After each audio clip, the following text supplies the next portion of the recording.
सो जैसे शैलेश भाई ने बताया कि हमने एक्वीफर की मतलब पिछले जो सेशन में हमने जियो हाइड्रोलॉजी जो बेसिक फंडामेंटल्स है कि रॉक टाइप और उसका वाटर के साथ रिलेशन, देन एक्वीफर की जो टाइप्स है वो, और कल आपने फर्दर और पोरोसिटी के बारे में, एक्वीफर की प्रॉपर्टीज के बारे में आपने जाना। अभी हमको देखना ये है कि खास करके एक्वीफर में जो ग्राउंड वाटर हम जो एक्सट्रैक्ट कर रहे हैं वो आता कहाँ से है, या फिर एज अ प्रैक्टिशनर हम जब भी कोई प्रोजेक्ट एरिया में जाते हैं या किसी इंस्टीट्यूशन के साथ उनके फील्ड एरिया में जाते हैं, तो एक क्वेश्चन बहुत कॉमनली आता है कि कैसे पता चले कि कहाँ पे रिचार्ज करना है। मतलब रिचार्ज करना है वो अभी वो बहुत कॉमन मतलब अंडरस्टैंडिंग हो गई है कि ग्राउंड वाटर हम एक्सट्रैक्ट कर रहे हैं तो हमको करना है, लेकिन रिचार्ज किस मेथड से करना वो हम बाद में देखेंगे। लेकिन रिचार्ज करना कहाँ है, तो उससे हमें भी थोड़ा लगा कि कैसे रिचार्ज एरिया को आइडेंटिफाई करना, रिचार्ज एरिया क्या होता है, डिस्चार्ज एरिया क्या होता है। क्योंकि स्ट्रेटेजी पता है कि चलो रिचार्ज करना है, ग्राउंड वाटर को रिप्लेनिश करना है, एक्वीफर को वापस रिप्लेनिश करना है, लेकिन उसकी जो लोकेशन है वो हम कैसे आइडेंटिफाई करें। या फिर आप उस एरिया में बहुत सालों से काम कर रहे हैं या फिर कम्युनिटी के साथ कंसल्टेशन करो तो वो आपको पता चले, लेकिन टेक्निकली हम कैसे वो एरिया को आइडेंटिफाई करें, उसका कॉन्सेप्ट क्या है वो समझने के लिए हमने ये पूरा जो 2 घंटे का सेशन है उस पे प्लान किया है। तो मैं प्रेजेंटेशन स्लाइड शेयर कर रही हूँ। स्क्रीन विजिबल है ना? सो पहले हम ये समझे कि रिचार्ज क्या है। तो recharge is the process by which water moves downward from the surface into underground।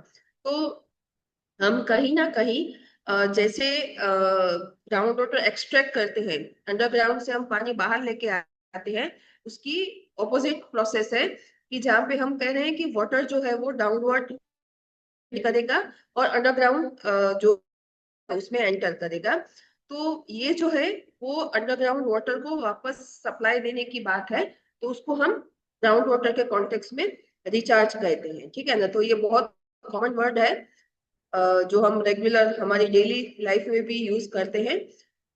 अभी रिचार्ज एरिया क्या है, वो प्रोसेस जो है उसको हम रिचार्ज बोलते हैं, लेकिन रिचार्ज एरिया क्या है? The area which is suitable, मतलब जो एरिया एक्वीफर को रिचार्ज करने के लिए फेवरेबल है, मतलब उस एरिया की जो टेक्निकल कैरेक्टरिस्टिक है या फिर जो टोपोग्राफी है, जियोलॉजी है, वो रिचार्ज इंटरवेंशन करने के लिए फेवरेबल है या फिर वहां से नेचुरली भी रिचार्ज होता है, और वो पानी जो एक्वीफर में से हम ग्राउंड वाटर को विड्रॉल कर रहे हैं वहां तक जाता है। तो इसको हम रिचार्ज एरिया बोलते हैं। और प्रिलिमिनरी अगर देखा जाए तो जो प्रेसिपिटेशन होता है रिवर्स है, लेक से या चेक डैम से या जो भी है, वहां से नेचुरली वो रिचार्ज जो वाटर स्टोर्ड वाटर है, रेनफॉल का वाटर है, वो अंडरग्राउंड एक्वीफर में ट्रांसफर होता है जिस एरिया में से, तो वो एरिया को हम रिचार्ज एरिया कहते हैं। हर एक एरिया रिचार्ज के लिए फेवरेबल नहीं होता है, लेकिन उसकी जो क्या क्या कैरेक्टरिस्टिक है वो हम बाद में देखेंगे। लेकिन उसकी कैरेक्टरिस्टिक ऐसी है कि जो एक्वीफर, यहाँ पे डिफाइंड एक्वीफर की बात है, हम ऐसे नहीं कर रहे हैं कि नीचे जा रहा है तो कहीं ना कहीं तो जाएगा, वो बात नहीं है यहाँ पे। हाँ, डेफिनेटली अगर आप लेमैन की तरह काम कर रहे हैं तो कोई भी वाटर कंजर्वेशन का काम करो, वो इकोसिस्टम में ही रहेगा, कहीं ना कहीं सपोर्ट करेगा। रिचार्ज नहीं करेगा तो सरफेस पे इकोसिस्टम को सपोर्ट करेगा, रिचार्ज करेगा तो कहीं ना कहीं कोई एक्वीफर में जाएगा।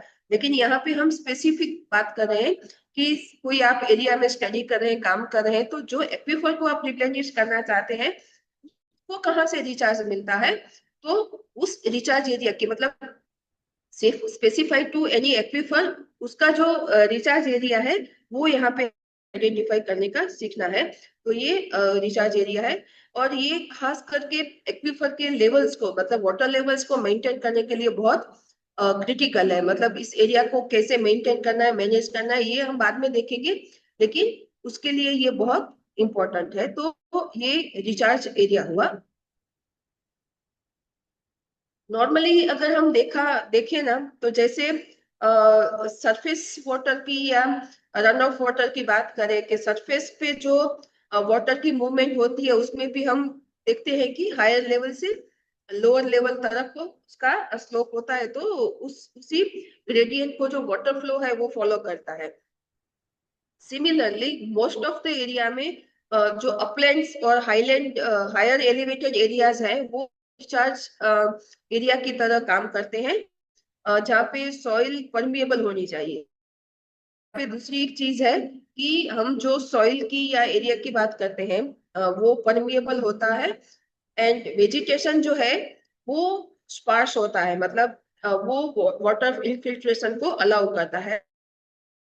ऐसा ही होना जरूरी नहीं है, लेकिन अगर हम जैसे वो कोई सीन, नेचुरल सीन हमको ड्रॉ करना है, तो हम पहाड़, एक झाड़ और एक उसमें से बीच में से झरना आता है, वो ऐसा हम एक स्टैंडर्ड पिक्चर ड्रॉ करते हैं, तो ये स्टैंडर्ड सिचुएशन है। हम आगे देखेंगे कि कई कई टाइप के एक्वीफर में सिचुएशन बिल्कुल उल्टी होती है, तो ये हम आगे देखेंगे। तो टिपिकल कैरेक्टरिस्टिक, तो इसका इम्पोर्टेंस ये है कि जैसे मैंने पहले बताया कि एक्वीफर्स मतलब ग्राउंड वाटर लेवल और ग्राउंड वाटर क्वालिटी दोनों को मेंटेन और मैनेज करने के लिए ये रिचार्ज एरिया का मैनेजमेंट बहुत इंपॉर्टेंट है।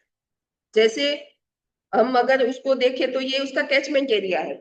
जैसे कोई डैम या चेक डैम बनाते हैं तो उसका हम बोलते हैं कि यहाँ ये डैम या चेक डैम में एवरी ईयर अगर सफिशिएंट वाटर यहाँ पे आना चाहिए, तो उसके लिए उसकी कैचमेंट की ट्रीटमेंट होती है। कैचमेंट में कुछ मैनेजमेंट होते हैं, जैसे अगर बीच में से कोई रोड निकल गया, तो अगर वो कैचमेंट डाइवर्ट हो जाता है तो वो फिर उसमें इतना इनफ्लो जनरेट नहीं होता है।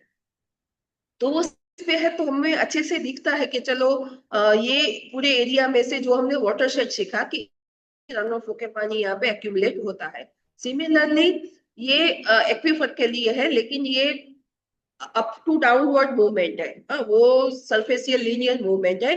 तो इसमें जो एरिया में से रिचार्ज होता है वो एक्चुअली देखा जाए तो एक्वीफर का एक कैचमेंट है कि जो फीड करता है, रिचार्ज करता है। नॉर्मली दो तरीके से रिचार्ज होता है। जो मेजर नेचुरल रिचार्ज है, हम ह्यूमन बीइंग कितना भी इंटरवेंशन करे, लेकिन नेचुरली जो अमाउंट ऑफ रेन गिरता है, जितने लोकेशंस पे गिरता है, तो वहां पे नेचुरल रिचार्ज होता है। एंड वो जो है वो रेनफॉल है, स्नो मेल्ट है, तो उससे सॉइल में इनफिल्टर होके फर्दर डाउनवर्ड मूवमेंट करता है। जो रिवर्स या वेटलैंड्स या लेक्स में जो पानी भरा रहता है वो भी ग्राउंड में रिचार्ज होता है। जो इरिगेशन हम करते हैं, क्योंकि इरिगेशन अगर बोरवेल या ओपन वेल से हम इरिगेशन करते हैं, तो जिस एरिया से आप पानी निकाल रहे हैं, तो वहां पे जो पोरोसिटी या जो पोर्स जो पानी देने के लिए जो सक्षम है, वो वापस पानी के लेने के लिए भी सक्षम है। रास्ता तो वही है ग्राउंड वाटर मूवमेंट का।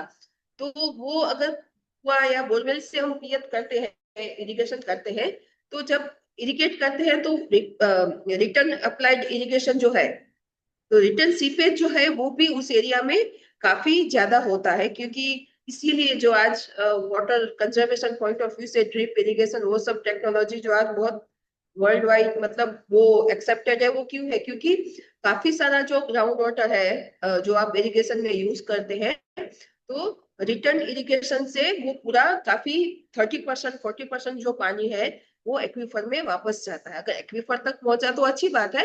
यहाँ पे हम वो बात नहीं करेंगे वो कहाँ पे पहुंचा, वो डीप ग्राउंड वाटर लेवल है तो वहां तक पहुंचा कि नहीं पहुंचा, ये चीज ऐसी नहीं है। ये कहीं पे बीच में ऐसा सॉइल मॉइस्चर भी रह जाता होगा, तो उससे भी रिचार्ज होता है।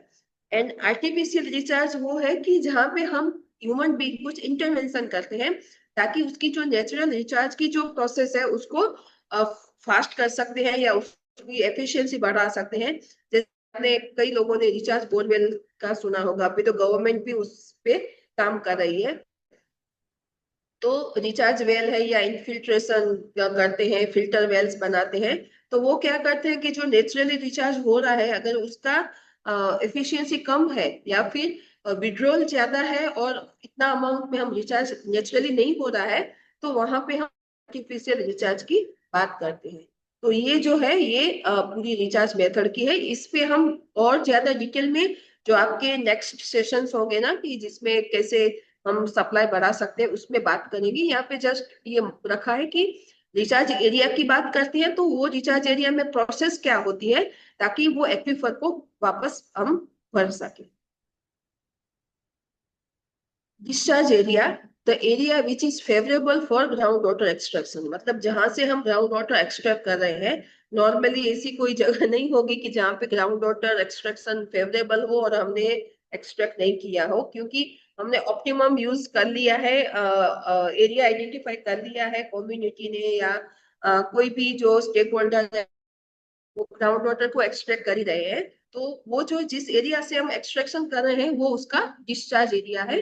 डिस्चार्ज एरिया मतलब क्या कि जहाँ पे पानी जो है वो एक्वीफर को छोड़ के बाहर के सिस्टम में फ्लो आउट करता है, मतलब एक्वीफर की जो सिस्टम है उसका जो एक प्रणाली है उसमें से वो बाहर निकल के एटमोस्फेयर के कॉन्टेक्स्ट में मतलब सरफेस पे आ जाता है, तो उसको हम डिस्चार्ज एरिया कहते हैं। डिस्चार्ज एरिया में भी दो नेचुरल डिस्चार्ज एरिया है, एक स्प्रिंग्स है और दूसरा बेस फ्लो है।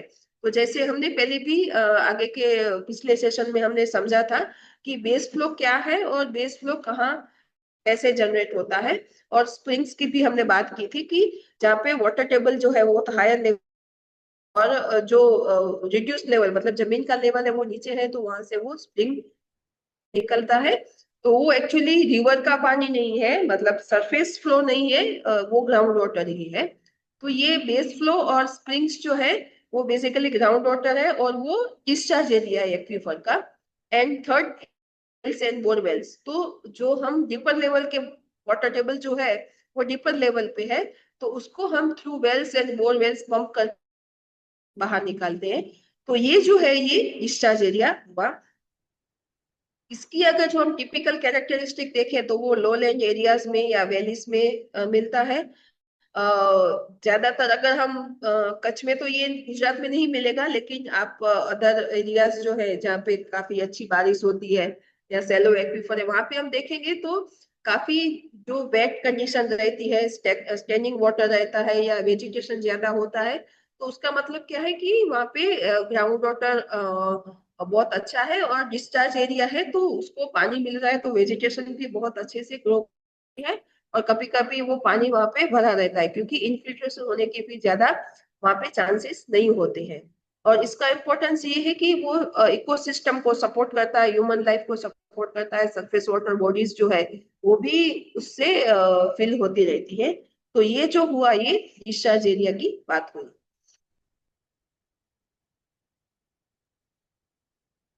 डिस्चार्ज एरिया के साथ हमको एक और चीज के बारे में समझना जरूरी है।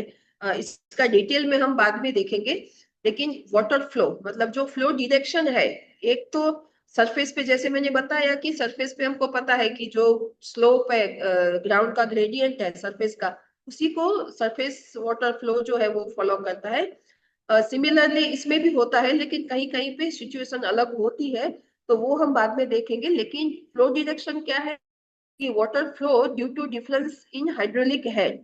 तो जो रिचार्ज एरिया है वहां पे हायर लेवल पे जो रिचार्ज जोन है वहां पे जो ग्रेडियंट है वो हायर रहता है और डिस्चार्ज जोन में लोअर रहता है। तो वो हायर टू लोअर लेवल पे उसका ग्रेडियंट होता है और ग्राउंड वाटर जो है वो वहां से उस ग्रेडियंट को फॉलो करते हुए मूव करता है। तो ये जो है ये ग्रेडियंट जो है वो फ्लो की स्पीड है, डायरेक्शन, ये सबको अफेक्ट करता है। तो जहाँ पे उसका ग्रेडियंट जा रहा है वो उसका डिस्चार्ज एरिया बन जाता है और उसका जो अपवर्ड एरिया है वो उसका डिस्चार्ज एरिया है। तो कभी कभी क्या होता है कि आगे स्लाइड में मैं बताऊंगी कि कभी होता ये है कि जो हम हिल जैसे मैंने पहले बताया कि अपलैंड एरिया है, हिल है वो रिचार्ज एरिया है, लोलैंड एरिया है वो डिस्चार्ज एरिया है।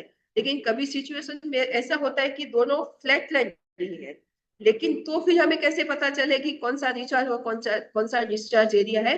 तो वहां पे हमें ये जो वाटर फ्लो की जो डायरेक्शन है उससे हमें पता चलता है कि एक्चुअली कहाँ से पानी रिचार्ज होके किस डायरेक्शन में मूव कर रहा है।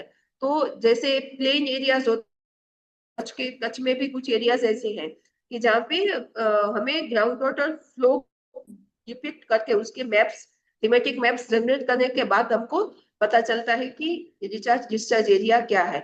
इसमें एक सबसे बड़ी दिक्कत ये होती है क्योंकि ग्राउंड वाटर जैसे डायनेमिक रिसोर्स है, ओके। पोस्ट मानसून, मानसून के बाद की सिचुएशन अलग होती है, और पूरा 2 सीजन मतलब रबी और खरीफ सीजन में मतलब एक्सट्रैक्शन की वजह से फिर वापस उसकी स्थिति अलग होती है। तो जब फ्लो डायरेक्शन के आधार पे हम डिस्चार्ज और डिस्चार्ज एरिया डिफाइन करते हैं, तो हमें उसको रिपीटेडली करना पड़ता है, क्योंकि ग्राउंड वाटर का स्टोरेज, उसकी मूवमेंट क्या है, वो बदलती रहती है सिचुएशन। रिचार्ज कितना किया, डिस्चार्ज कितना हुआ, उससे उसमें कुछ ना कुछ चेंजेस आते रहते हैं। तो हमें वो फ्लो डिरेक्शन के मैप्स जो है वो एवरी टाइम हमको जनरेट करने होते हैं, ताकि हमें पता चले कि रिचार्ज और डिस्चार्ज एरिया कहाँ पे शिफ्ट हो रहा है, क्योंकि ये अंडरग्राउंड जो फीचर्स है उससे हमें पता चलता है। हिली एरिया है या हम स्लोप की बात करें सरफेसियल, तो वो हम अपनी मतलब नेक्ट आई से देख सकते हैं, समझ सकते हैं। ये अंडरग्राउंड है, तो उसको हर बार हमको इवेल्युएट करना पड़ता है। जो रिचार्ज जोन है वो है, जो उसका जो हाइड्रोलिक हेड है वो हाई है, और डिस्चार्ज का लो है, लेकिन वो अंडरग्राउंड है, तो हमें वो करना पड़ता है। ग्रेविटी यानी प्रेशर जो है खास करके, वो वाटर मूवमेंट जो है एक्वीफर को वो डिराइव करती है। तो ये एक इम्पोर्टेंट एस्पेक्ट्स है कि हमें जब डिस्चार्ज एरिया में, अगर हम लो लेइंग एरियाज में है, तो फ्लो डायरेक्शन जो है वो हमें मदद करता है discharge and discharge area identify करने में। अभी हम ये देखें कि रिचार्ज एरिया और डिस्चार्ज एरिया का कनेक्शन किस तरीके से बनता है, कि एक जैसे सरफेस वाटर में हम देखें, तो हम जो वाटरशेड की बात कर रहे हैं या कैचमेंट की बात करें, तो हमें पता ही है कि वो वाटरशेड कैचमेंट अपर एरियाज में ही होगा, और हम जो वाटर रिसीव कर रहे हैं, कलेक्ट कर रहे हैं, वो लोअर एरिया में है, और वो एरिया में से कलेक्ट होकर पानी यहाँ पे आएगा। और depends on the size of water set, हमारा स्ट्रक्चर उस हिसाब से हम डिजाइन करेंगे कि छोटा स्ट्रक्चर है या बड़ा डैम है। एक बड़ा डैम है जैसे नर्मदा जैसा है, या इवन कोई माइनर इरिगेशन डैम है, तो उसका भी कैचमेंट बहुत दूर से आता होगा। तो लेकिन यहाँ पे जो हम बात करें connection of recharge and discharge area की, तो कुछ लोकल फ्लो सिस्टम्स है कि जो शॉर्ट पाथ है कि जो रिचार्ज और डिस्चार्ज एरिया को कनेक्ट करता है। लेकिन समझ लीजिए कि कोई ऐसा एरिया है कि वहीं से हम पानी एक्सट्रैक्ट कर रहे हैं और वहीं पे पानी रिचार्ज कर रहे हैं, तो ये लोकल सिस्टम हो गई कि उसका पानी कहीं और बाहर से उसको रिचार्ज नहीं मिल रहा है। जहां से आप एक्सट्रैक्ट कर रहे हैं वहीं से वन वे है कि वहीं पे आप पानी रिचार्ज करो, वहीं से पानी आप निकाल रहे हो। कुछ इंटरमीडिएट फ्लो सिस्टम्स है कि जो कहीं पे लार्ज स्केल में थोड़ा कि ज्यादा और डिस्टेंस पे जाके मतलब पानी आप निकाल कहीं से रहे, और उसका जो रिचार्ज है वो हमको कोई और एरिया में या कोई थोड़ा हायर एलिवेटेड एरियाज में हमें जाके करना पड़ता है। और कुछ सिस्टम्स रीजनल लेवल की होती है कि जिसमें लॉन्ग पाथ ट्रैवल करना पड़ता है recharge zone to discharge zone.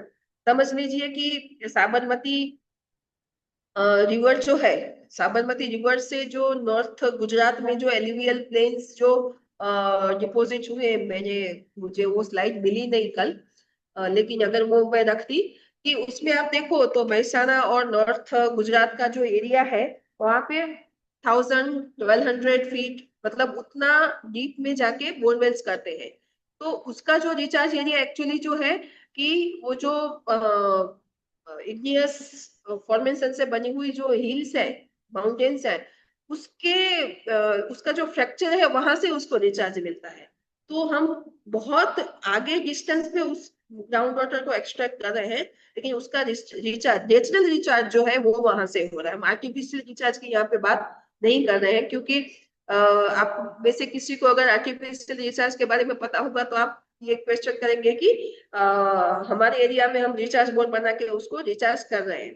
तो यहाँ पे नेचुरल रिचार्ज की बात है कि वो एक्वीफर कहाँ पे ओपन हो रहा है, तो काफी दूर, काफी किलोमीटर के बाद उसका रिचार्ज एरिया आता है। तो ये जो है वो रीजनल फ्लो सिस्टम है। तो हमें जब हम हमारे एरिया में काम करते तो हमको देखना है कि ये जो है वो लोकल है, कुछ मॉडरेट लेवल पे है, मतलब थोड़ा इंटरमीडिएट फ्लो सिस्टम है, या फिर वो रीजनल फ्लो सिस्टम है। तो ये एक कनेक्शन है इसका। मैम एक क्वेश्चन था छोटा सा। हाँ। मैम ये था कि हमें पहचानना, जैसे आपने बताया साबरमती का कनेक्शन है जो बहुत दूर से पता चला, तो उसको पहचान जानने के लिए डेफिनेटली सर्वेज और स्टडीज होता है, बट विदाउट सर्वेस स्टडीज उसको पहचान सकते हैं ग्राउंड के ऊपर या फिर किसी और स्टडी के थ्रू, अगर हमें ये स्टेब्लिश करना है कि ये लोकल फ्लो सिस्टम से कनेक्टेड है या इंटरमीडिएट से, उसके लिए कुछ ऑब्जर्वेशन अगर आप देना चाहें। यस, आप पहचान सकते हैं, लेकिन उसके लिए आपको जियोलॉजी का पता होना चाहिए, उस एरिया का। जैसे आपने जियोलॉजी मैप ले लिया, लास्ट टाइम जो हमारी बात हुई थी उस हिसाब से आपने सीजीडब्ल्यूबी के रिपोर्ट्स में या कहीं से भी आपने उस एरिया का जियोलॉजी का मैप ले लिया। सेकंड थिंग ये है कि आप जिस एक्वीफर की बात कर रहे हैं वो एक्वीफर कौन सा है, मतलब कौन से फॉर्मेशन का है, या उस एरिया में उसे एक्चुअली कौन से नाम से जाना जाता है, मतलब जियोलॉजिकल नेम, उसका टाइम स्केल, उसका फॉर्मेशन क्या है। फिर आपको ये देखना है कि अगर वो बहुत अंडरग्राउंड है, ठीक है ना, जैसे मैं सौराष्ट्र की बात करूं या महाराष्ट्र या मध्य प्रदेश जहाँ पे बेसाल्ट है, तो वो जो सरफेस पे एक्सपोज्ड रॉक है उसी रॉक में से पानी ले रहे हैं। ओके, जो सरफेस पे एक्सपोज्ड है उसी उसी की थिकनेस इतनी ज्यादा है, या उसी में एक्वीफर उनका डेवलप हुआ है तो उसी में से पानी ले रहे हैं। तो हमें पता है कि जो सरफेस पे एक्सपोज्ड है वो, और जो अंडरग्राउंड जो एक्वीफर की सिस्टम है, वो दोनों एक ही रॉक फॉर्मेशन है, उसमें दिक्कत नहीं है। लेकिन अगर हमें पता है कि सरफेस पे कुछ और है, लेकिन हमारा जो ग्राउंड वाटर, हम जो जिस एक्वीफर में से पानी ले रहे हैं वो बहुत ऊपर लेवल पे है, और वो कहीं पे यहाँ पे लोकली एक्सपोज्ड नहीं है, तो हमें सरफेस जियोलॉजी में वेल्स जो है उसका स्टडी करके हमको देखना पड़े कि वो एक्चुअली कहाँ पे एक्सपोज्ड है, मतलब कहाँ पे जो एटमोस्फियर जो हम बात करें उसके साथ वो कांटेक्ट में है। हाँ, हमने क्या बात की थी, जो एक्विफर सिस्टम की बात की थी कि एक फ्रिएटिक एक्विफर होता है, दूसरा कन्फाइंड या सेमी कन्फाइंड एक्विफर है। तो फ्रिएटिक एक्विफर क्या है कि वो एटमॉस्फेयर के कॉन्टेक्स्ट में, तो वो प्रेसिपिटेशन है वो उसको डायरेक्टली अफेक्ट करता है। लेकिन जो कन्फाइंड सेमी कन्फाइंड है उसको, या डीपर लेवल पे उसको सीधा प्रेसिपिटेशन अफेक्ट नहीं करता है। तो वो कब करेगा कि जब वो कहीं पे फ्रिएटिक सिचुएशन में होगा, तो हमें वो देखना पड़ेगा डेफिनेटली। थोड़ा तो स्टडी लगेगा ही, या फिर वहां के कोई एक्सपर्ट या लोकल जो है उनको, लेकिन इतना तो हमें पता करना पड़ेगा कि सरफेस जियोलॉजी क्या है, और जो एक्वीफर में से हम पानी ले रहे हैं वो कौन सी डेप्थ पे है। क्या सरफेस पे जो एक्सपोज रॉक वहां पे है वही एक्वीफर नीचे है तो उसका कनेक्शन है, लेकिन नहीं है तो वो एक्वीफर, वो रॉक फॉर्मेशन कौन सा है, और वो सरफेस पे कहाँ पे एटमोस्फेयर के साथ कांटेक्ट में एक्सपोज्ड है, जमीन पे दिख रहा है, तो वहां पे अगर आप रिसर्च करेंगे तब जाके यहाँ पे पानी आएगा। तो इतना इतना करना पड़ेगा मिनिमम। थैंक यू मैम, बहुत अच्छे से समझाया आपने।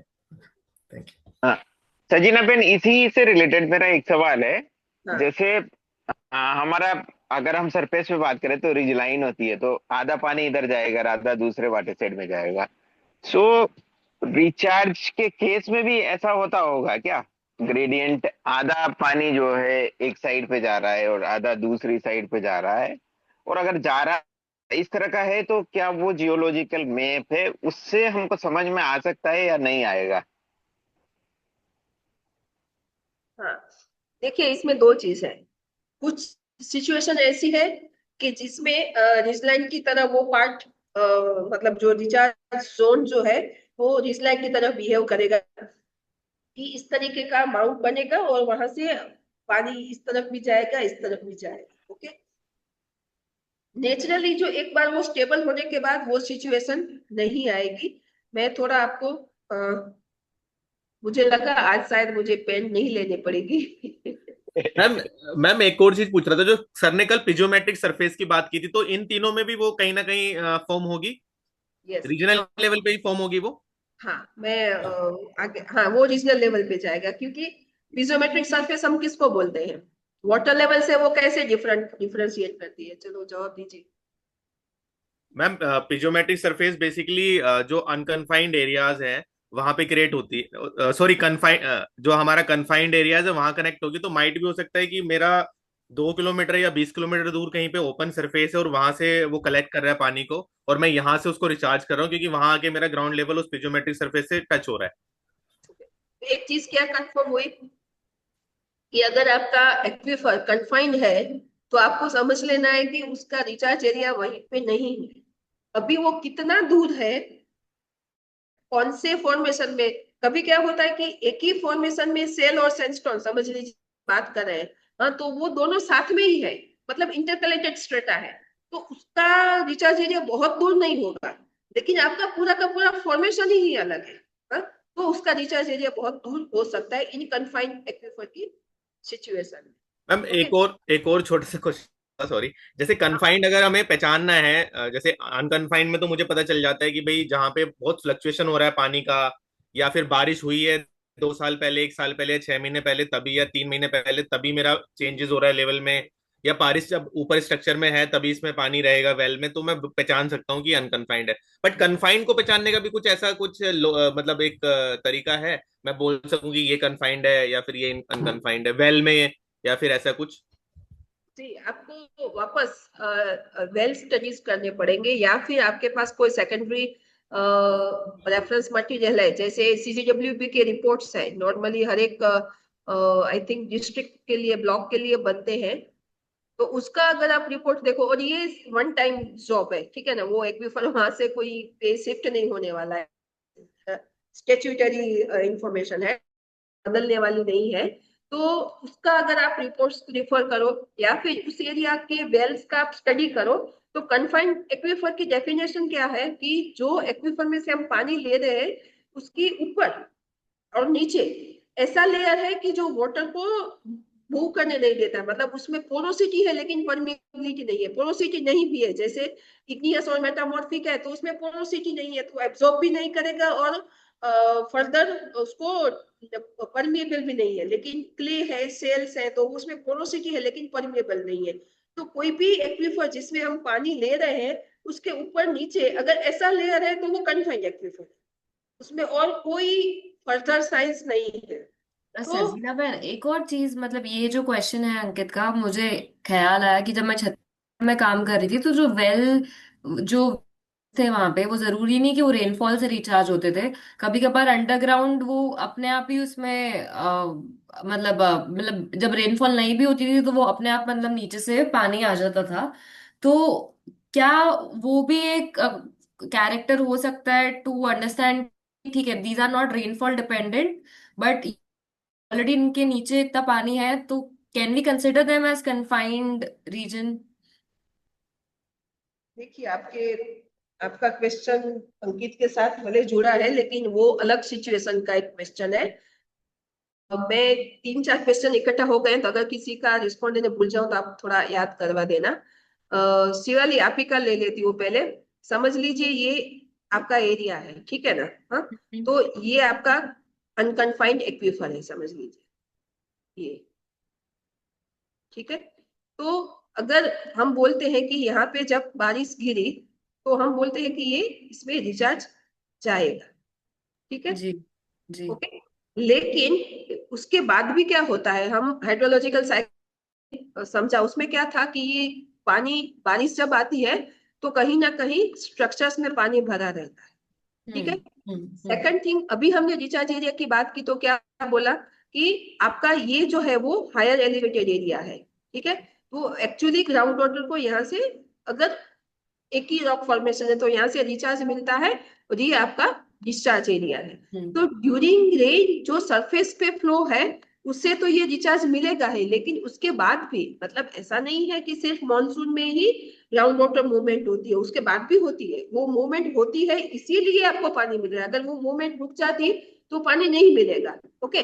जैसे आपने कितने भी सरफेस पे चेक डैम्स या तालाब बना लिए हैं, ठीक है, अगर एक बार वो खत्म हो गया तो खत्म हो गया, वो इंटरलिंक्ड नहीं है कि चलो ये तालाब में पानी खत्म हुआ तो उस तालाब का पानी यहाँ पे आ गया, ओके। अभी वो रिवर इंटरलिंकेज की बात अलग है, वो क्या है कि एक में अगर उसका सप्लाई कम हुआ तो हम दूसरे के साथ उसको कनेक्ट कर देते हैं, वो नेचुरली कनेक्टेड नहीं है, ओके।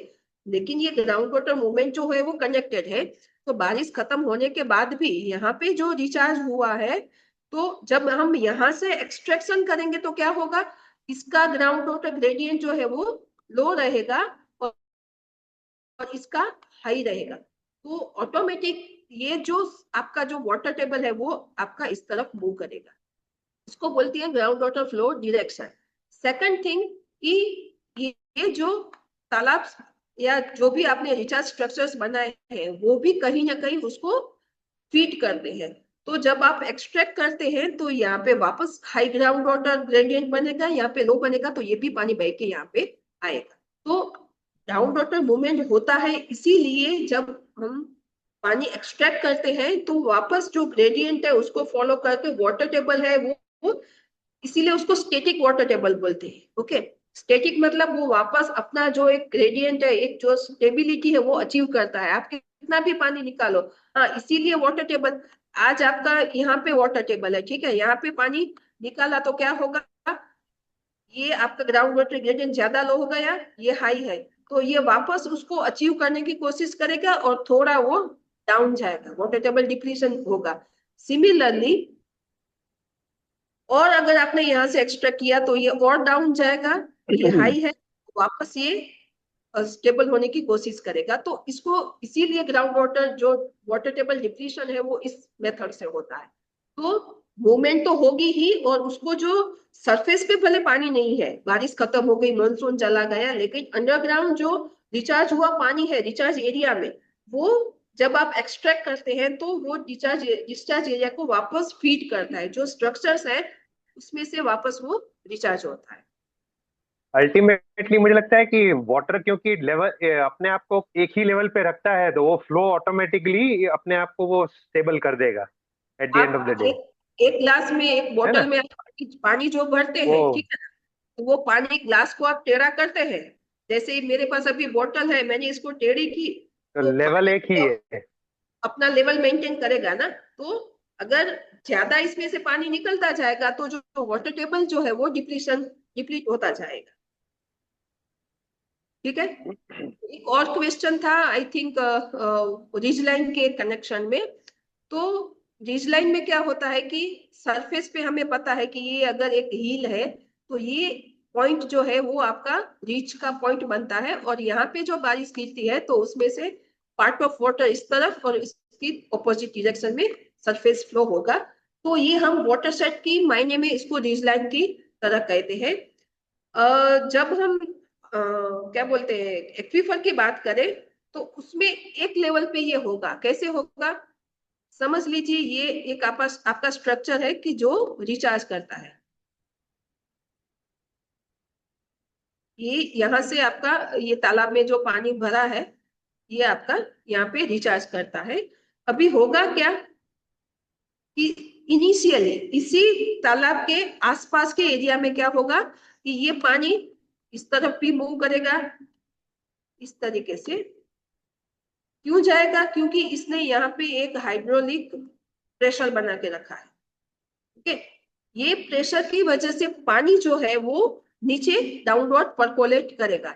तो ये जो एरिया है यहाँ पे ऐसा बनेगा, सबसरफेस हाई बोलते हैं इसको, यहाँ से ये रीच पॉइंट बनेगा, हाँ, और यहाँ से पानी इस तरफ मूव करेगा और इस तरफ।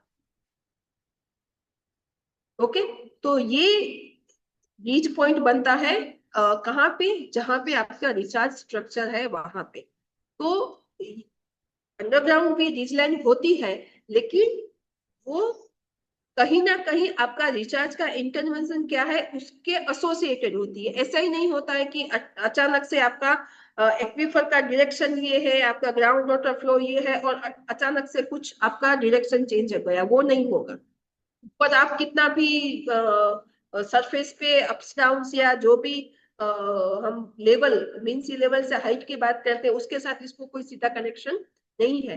लेकिन अगर आपका कोई रिचार्ज स्ट्रक्चर है तो रिचार्ज स्ट्रक्चर जो है वो वहां पे उसको इसको इंग्लिश में मतलब हाइड्रोलॉजी के टर्म में बोलते हैं सब सरफेस हाइट। ओके, और जिस एरिया में ये जाएगा उसको बोलते हैं जोन ऑफ इन्फ्लुएंस। तो जो जोन ऑफ इन्फ्लुएंस है चाहे वो रिचार्ज का हो या डिस्चार्ज का हो, हाँ, डिस्चार्ज का जोन ऑफ इन्फ्लुएंस मतलब उसको बोलते हैं सबसरफेस लो और सबसरफेस हाई, या फिर बोलते हैं कि कोन ऑफ डिप्रेशन।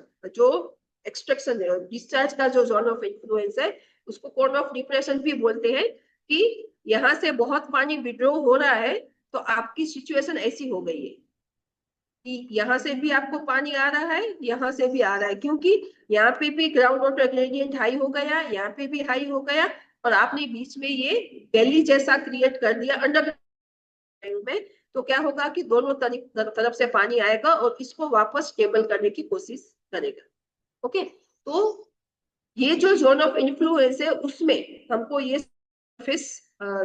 सब सरफेस हाई जब बनता है तो उसमें हमको ये रिजलाइन जैसी सिचुएशन मिलती है। लेकिन एक आपका स्ट्रक्चर यहाँ पे रिचार्ज कर रहा है, ठीक है, लेकिन यहाँ पे एक लेवल पे वो हाई बना, लेकिन उसके बाद वो वापस एक ही डायरेक्शन में मूव करेगा। ठीक है, चार्ज के कॉन्टेक्स्ट में होता है। दूसरा ये है कि समझ लीजिए कि कोई एक रिवर जा रही है, तो क्या होगा कि उसके आसपास जो रिचार्ज है वो ज्यादा होता होगा, तो उसका अगर आप कॉन्टूर्स बनाएंगे, जैसे सरफेस पे कॉन्टूर होता है ना, टोपोसिक में आपने कॉन्टूर्स की स्टडी की होगी कि मीन सी लेवल से जो हाइट दिखाती हुई जो एक कॉमन पॉइंट होते हैं, मतलब अगर 120 मीटर की बात करो तो 120 मीटर की होती है, उसको कनेक्ट करती हुई लाइन है, उसको कॉन्टूर्स बोलते हैं कि जो मीन सी लेवल से उस एरिया का हाइट बताते हैं। तो वैसे ही जब हम ये कॉन्टूर्स सब सरफेस का बनाते हैं तो इस तरीके की सिचुएशन होती है। तो क्या होता है कि ये हाई ग्रेडियंट है और ये लो है, तो क्या होगा कि इस तरफ पानी मूव करेगा। तो अगेन ये आपकी रिज लाइन हो गई। तो होता है, लेकिन उसके लिए सरफेस पे कोई इन्फ्लुएंसिंग स्ट्रक्चर होगा कि जो ग्राउंड वाटर मूवमेंट को अफेक्ट करेगा। ठीक है, ठीक है। सजीना बेन, एक चीज और मेरे को चीज रिकॉल हुई, जैसे गांव में बहुत बार ये होता है कि जब कभी बहुत तेज बिजली कड़कती है तब भी कुछ वेल्स में पानी का लेवल बढ़ जाता है। सो उसका कोई साइंटिफिक रीजन है या कहीं दूर रिचार्ज हुआ होगा उस वजह से वो इन्फ्लुएंस हुआ है? देखिए, सीधा तो कोई कनेक्शन नहीं है, क्योंकि वो एक अलग एनर्जी है। और हाँ, शायद अगर वो मून मून की जो फेसिस होते हैं उसके साथ जो हाई टाइड्स की जो समुद्र में होती है उसका कनेक्शन है, लेकिन ग्राउंड वाटर का कोई कनेक्शन नहीं है। शैलेश भाई, शायद अगर आप इस पे कुछ नहीं, रिस्पॉन्ड करो। मैं तो उस मुद्दे पे नहीं आया था, लेकिन जो पदम जी का जो क्वेश्चन था कि ग्राउंड वाटर में रिजिस होते हैं या नहीं है, आपने उसको अच्छे से कवर किया। मैं सिर्फ यही फ्लैग करने के लिए आया हूं कि जितना सरफेस पे रिज लाइन का इम्पोर्टेंस है, उतना इम्पोर्टेंस जब हम ग्राउंड वाटर की बात करते हैं तो हम कॉमनली एनकाउंटर नहीं करते हैं। तो हम बेसिकली जब सरफेस पे काम करते हैं तो रिज लाइन को पहले ढूंढते हैं कि कोई वाटरशेड कैसे बनेगा, लेकिन जब हम ग्राउंड वाटर की बात करते हैं तो हम वो रिज लाइन ढूंढने नहीं जाते हैं सब सरफेस वाटर की, लेकिन हम सिस्टमेटिकली एक मैपिंग एक्टिविटी करते हैं in ground water flow direction को ढूंढने की कोशिश करते हैं, ताकि हम प्रोजेक्ट इंटरवेंशन उस तरीके से डिजाइन करें। तो हो सकता है कि आप ग्राउंड वाटर फ्लो डायरेक्शन में रिज लाइन तक ना पहुंचे, लेकिन इवन देन वो इंफॉर्मेशन सफिशिएंट होती है आपकी प्रोजेक्ट डिसीजन को प्रोसेस करने के लिए। ठीक है शैलेश भाई, सजीना मैम, थैंक यू।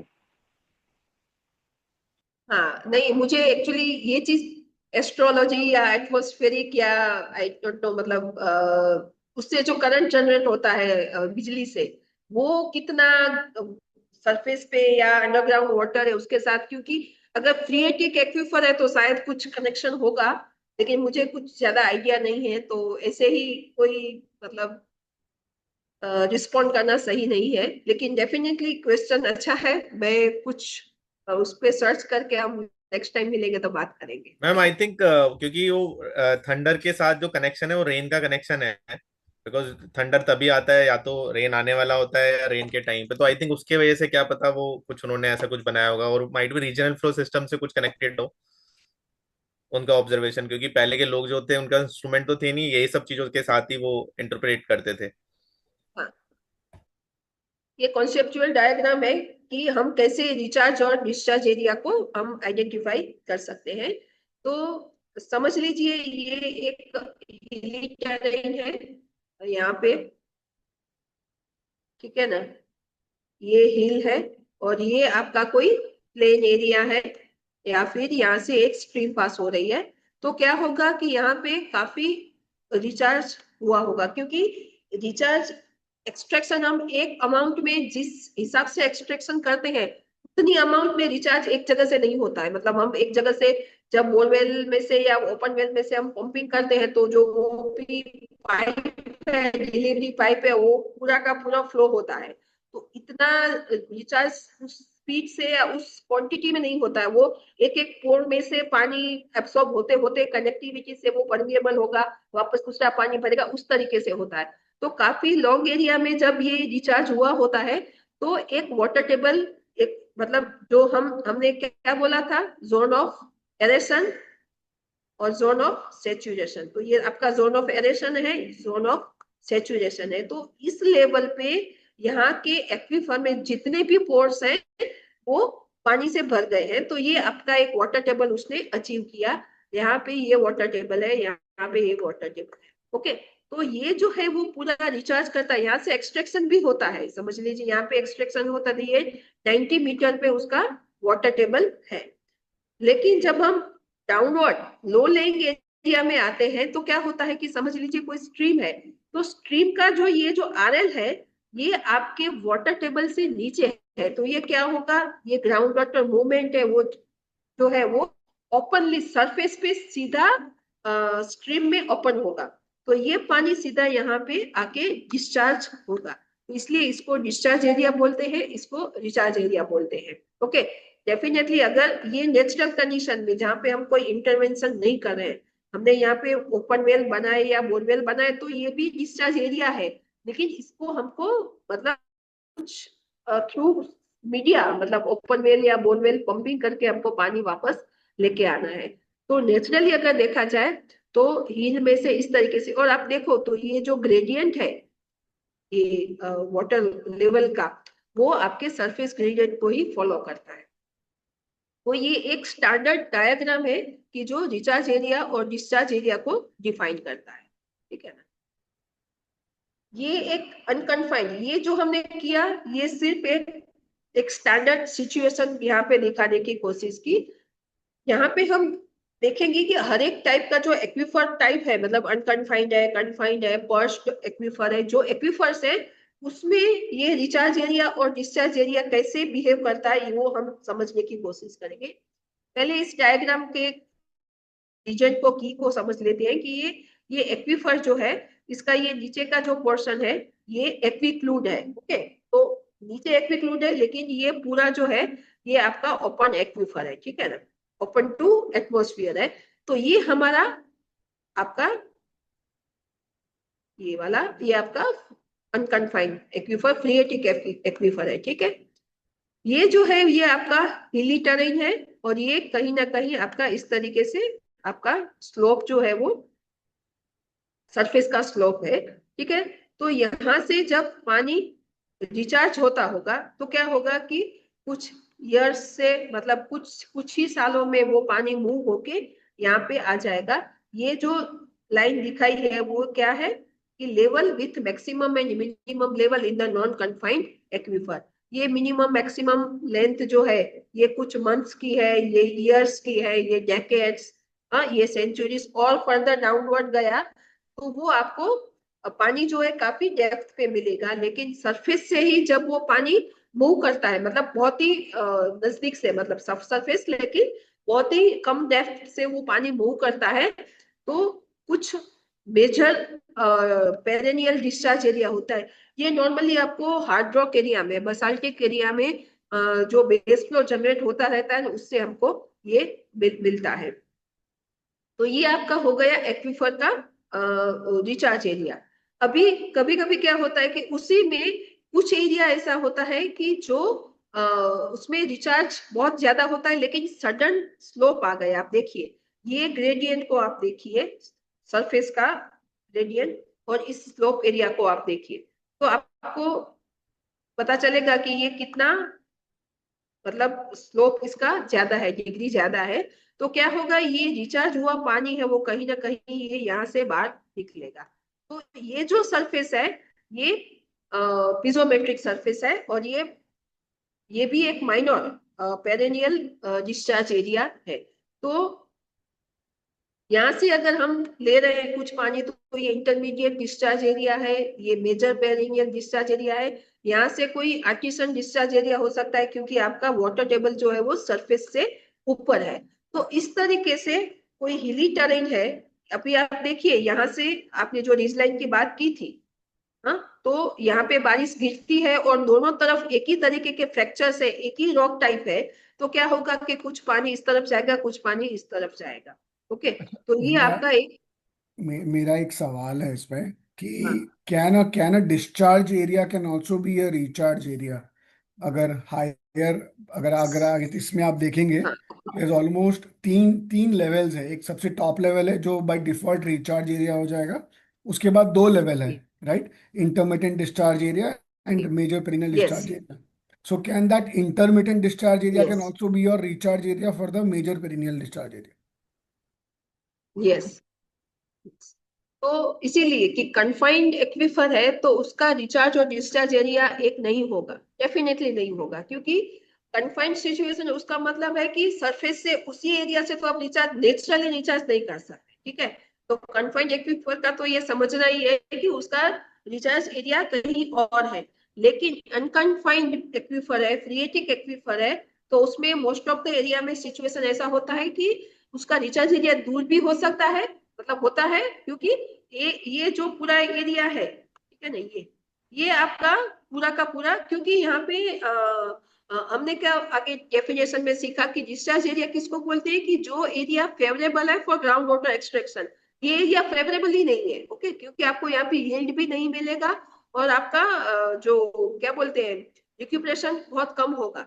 ओके, और दूसरा ये है कि यहाँ पे ज्यादा एक्सट्रैक्शन की वजह से ग्राउंड वाटर का फ्लो जो है वो ज्यादातर यहाँ पे रहेगा, उसको हाइड्रोलिक जो प्रेशर है वो यहाँ पे जनरेट होगा। तो ये एरिया जो है वो सोनली डिस्चार्ज एरिया ही है। लेकिन ये एरिया जो है, ये एरिया, ये आप डिस्चार्ज एरिया भी है और यहाँ पे आपका अनकन्फाइंड एक्वीफर है, जियोलॉजी एक ही है। तो यहाँ पे भी अगर आप कोई स्ट्रक्चर बनाते हैं तो इसको भी वो रिप्लेनिश करेगा। Okay, तो ऐसी okay. सिचुएशन सेलो एक्वीफर्स में और अनकन्फाइंड एक्वीफर्स में ज्यादा आपको देखने को मिलती है। मैं इसमें विनय जी थोड़ा ऐड करना चाहूंगा कि टेक्निकली स्पीकिंग इसमें कोई प्रॉब्लम नहीं है। अनकन्फाइंड एक्वीफर सिचुएशन में डिस्चार्ज एरिया में रिचार्ज होता है।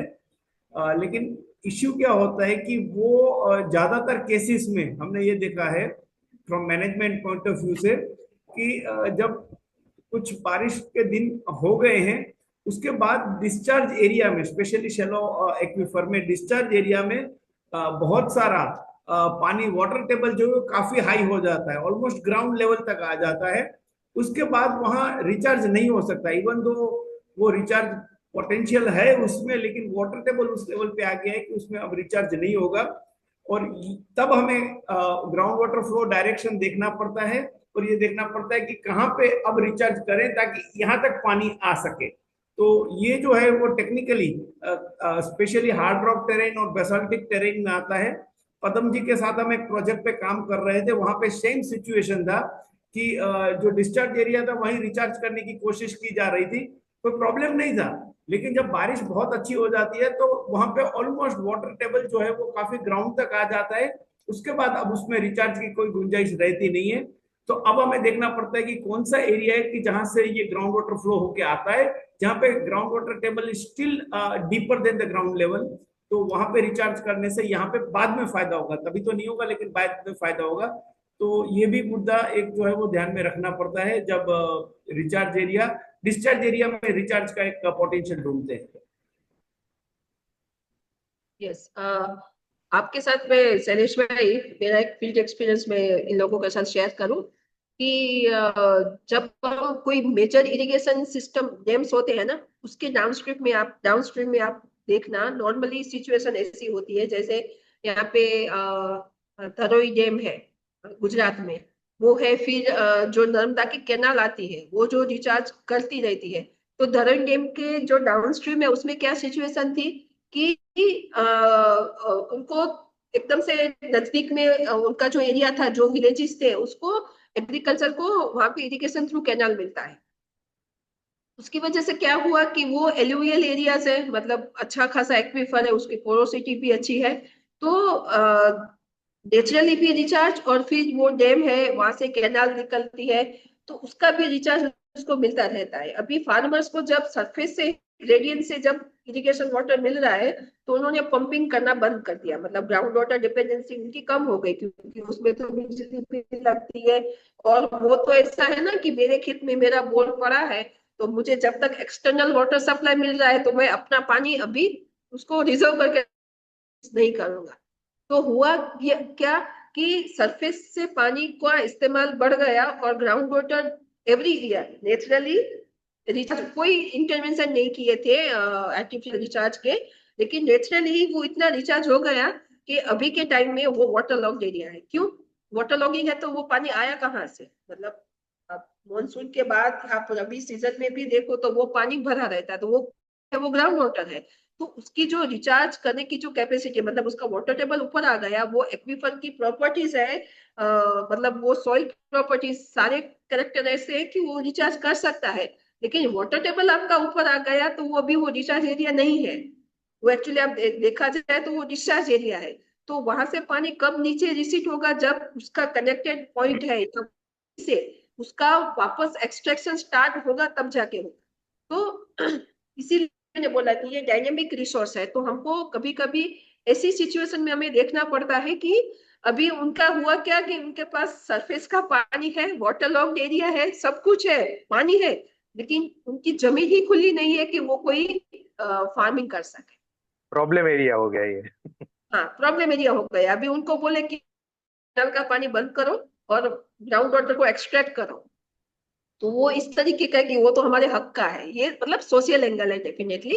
लेकिन कभी कभी ये होता है कि आपके लिए कौन से रिसोर्स का यूज करना ज्यादा इंपॉर्टेंट है, वो कभी कभी। और होता क्या है कि उसके टेल चैनल में जो विलेजेस है, फार्मर्स है, उनको पानी नहीं मिल रहा है। इन लोगों के पास जो नजदीक का जो एरिया है, वहां पे दो रिसोर्स, सरफेस भी है और ग्राउंड भी है। टेल चैनल वालों के पास दोनों में से कुछ भी नहीं है, तो काफी सॉइल की सैलिनिटी भी बढ़ जाएगी ना इसमें, सॉइल की सैलिनिटी भी शायद बढ़ जाएगी। डेफिनेटली डेफिनेटली, क्योंकि सरफेस पे लॉक्ड वाटर है, तो वो इवोपोरेशन होगा, और जो भी सॉइल्स है वो सॉइल की हेल्थ करेगा। ठीक है ना? देखना पड़ेगा कि अगर आपका वाटर टेबल ऊपर आ गया, तो फिर वो एक्चुअली नेचुरली डिस्चार्ज एरिया हो जाएगा, रिचार्ज एरिया नहीं। सजीना बेन, हाँ हेलो। हाँ, बेन यस यहाँ यस। पर भी मतलब हाँ, आपने जो पूछिए ये महेश भाई। मतलब एग्जांपल दिया, धरोई डैम का आपने जो एग्जांपल दिया, सेम मतलब यहाँ पर भी पोरबंदर में भी मतलब कुछ एरिया ऐसा है कि अब मानसून के सीजन में फार्मर्स के जो कुएं वेल्स वगैरह होते हैं, तो ये आपने जो एग्जांपल दिया धरोई डैम का, तो सेम मतलब कंडीशन यहाँ पर भी अभी मतलब ऐसी बन रही है पोरबंदर में, कि मेजोरिटी यहाँ पर ऐसी है कि अभी मानसून के सीजन में फार्मर्स के जो भी कुएं वेल्स वगैरह है, वो भी मतलब पानी इतना लेवल उसका बढ़ जाता है कि वो पानी रास्ते में 24 घंटे चालू रख के कहीं पर भी छोड़ देते हैं, मतलब पूरे कुएं को एक्सट्रैक्ट करते हैं कुएं में से पानी। तो सेम मतलब वही कंडीशन होगी यहाँ पर भी, या फिर कुछ और रीजन होगा यहाँ पर?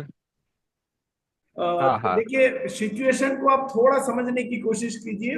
जो धरोई डैम वाला एग्जांपल सेजिना बेन दे रहे हैं, वहां पे वो हम्म। सिचुएशन क्रिएट होती है इन सम अदर सीजन। जब कैनाल चालू हम्म। होती है, बारिश से तो कुछ रिचार्ज हो गया, लेकिन जब कैनाल चालू होती है तब ज्यादा रिचार्ज होता है, और तब जाके वाटर लॉगिंग की एक समस्या होती है। तो वहां पे वो क्या सजेस्ट हम्म। कर रहे हैं कि जब आपका बारिश की सीजन है, जब कैनाल चालू नहीं है और कैनल चालू भी हुई है, तो इनिशियल डेज में आप ग्राउंड वाटर को यूज कर लीजिए, ताकि एक जगह बन जाए ग्राउंड में। जब कैनल जगह चालू बन होगी जाए, तो उसका यस। रिचार्ज उसमें समा जाए। आपके केस में क्या हो रहा है हम्म। कि बारिश की सीजन में ही हो रहा है। तो मान लीजिए कि अगर यस, हाँ। पानी निकालेंगे भी सही, तब डालेंगे कहाँ पे? क्योंकि जहां पे भी आप डालेंगे तो रिटर्न सीपेज जो है वो फर्दर एक्वीफर को रिचार्ज करता रहेगा।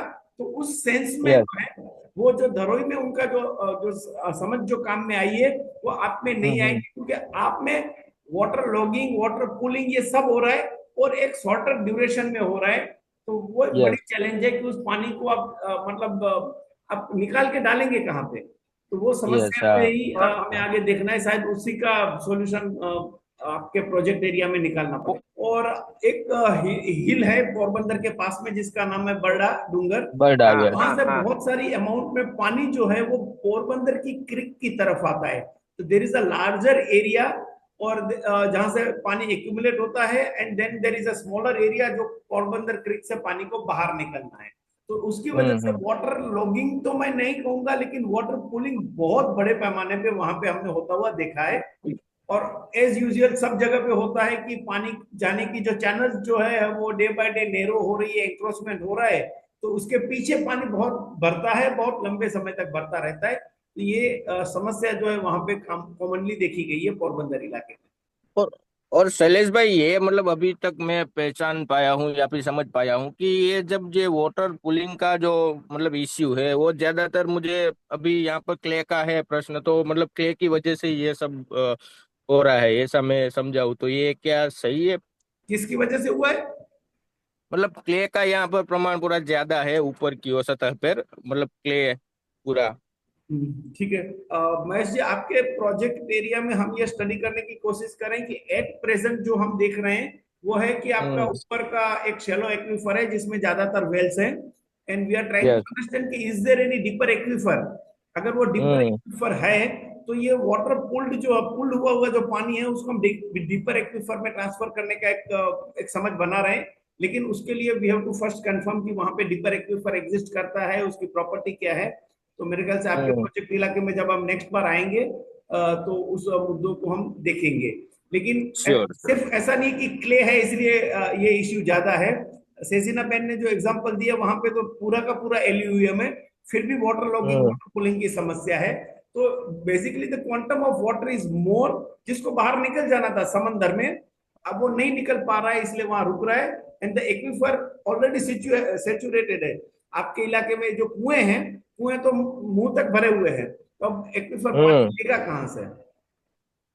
देखिए, मैंने महेश जी यहाँ पे एक ड्राइंग बनाया है। ये हार्ड रॉक एरियाज में नॉर्मली ऐसा होता है कि समझ लीजिए ये जो लाइन है ये आपकी सरफेस की लाइन है, ये ब्राउन कलर की, डार्क ब्राउन कलर की, ये सरफेस का लेवल है, ठीक है। फिर ये समंदर यस। आता है, तो यहाँ पे आपका पानी यहाँ पे सरफेस से निकल जाएगा। अभी होता क्या है कि इनफिल्ट्रेशन वो नेचुरल प्रोसेस है, ठीक है ना। तो जो भी यस। बारिश गिरती है तो वो पानी इनफिल्टर होता है, ठीक है ना।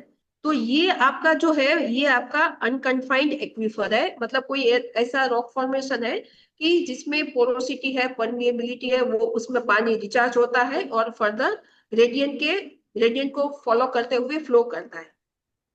ये इसकी जो डेप्थ है वो कम है, मतलब शैलो एक्वीफर है। और उसके नीचे कोई ऐसा लेयर आता है कि जो एक्वीक्लूड है। यहाँ पे डेफिनेटली यस। यूज तो नहीं ही होगा, ठीक है ना, एक्वीक्लूड है। तो वो क्या करता है, यहाँ पे जो पानी आता है वो खुद सेचुरेट होके रह जाएगा, पानी को फर्दर डाउनवर्ड परकोलेट करने नहीं देगा। तो ये आपका यहाँ एक सीलिंग लाइन हो गई, ये लाइन से यस। नीचे पानी आपका जाएगा ही नहीं।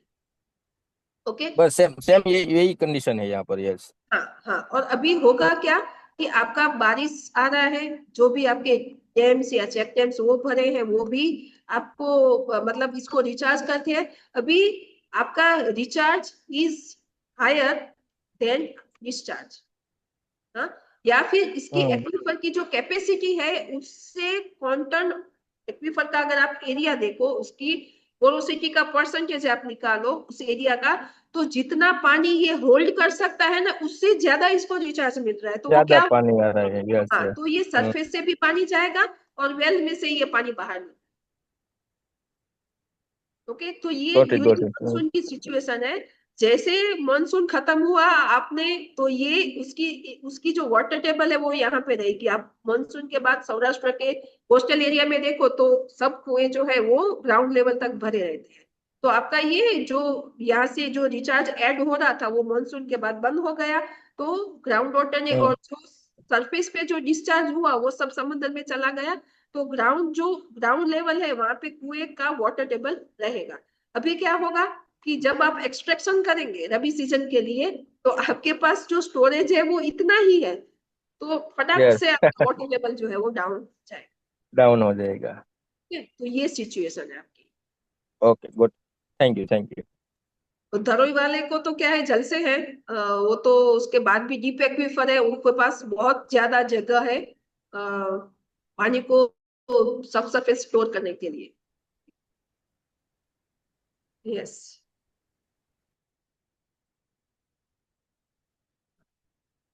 सो ये अगेन अनकन्फाइंड एक्वीफर का एग्जांपल है, मैं इसको स्किप करूंगी, हमने यहाँ पे वही समझने की कोशिश की है, ये थोड़ा उसी टाइप का है, लेकिन इसमें एक्वीटार्ड है, तो उसकी वजह से क्या होगा कि एक्वीटार्ड जो है उसकी जो परमिएबिलिटी है वो बहुत लो होती है, तो इस कंडीशन में यहाँ से पानी रिचार्ज होने के बाद भी बहुत तुरंत में वाटर टेबल इस एक्वीफर में से मतलब इतना राइज नहीं होगा, वो बहुत लो लेइंग एरिया में जाके राइज होगा।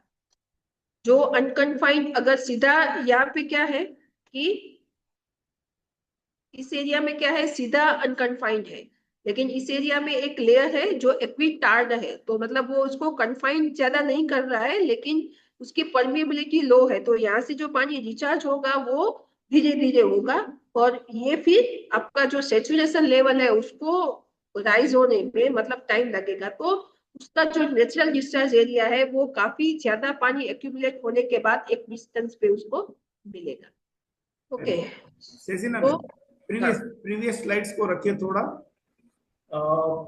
एक जो बहुत महत्वपूर्ण जो समझ जो इस चित्र से जो दूसरी निकलती है, आप ये जो डायग्राम है उसका राइट हैंड साइड पे देखिए कुछ वाटर चैनल बनी हुई है, हाँ, और वाटर चैनल में पानी है, हो सकता है वो ग्राउंड वाटर बेस फ्लो का भी पानी हो, लेकिन अब देखिए जो रिचार्ज की लाइनें जो दिखाई है वो देखिए बहुत सारी जो है वहां पे कन्वर्ज हो रही है, काफी सारी लाइनें हैं।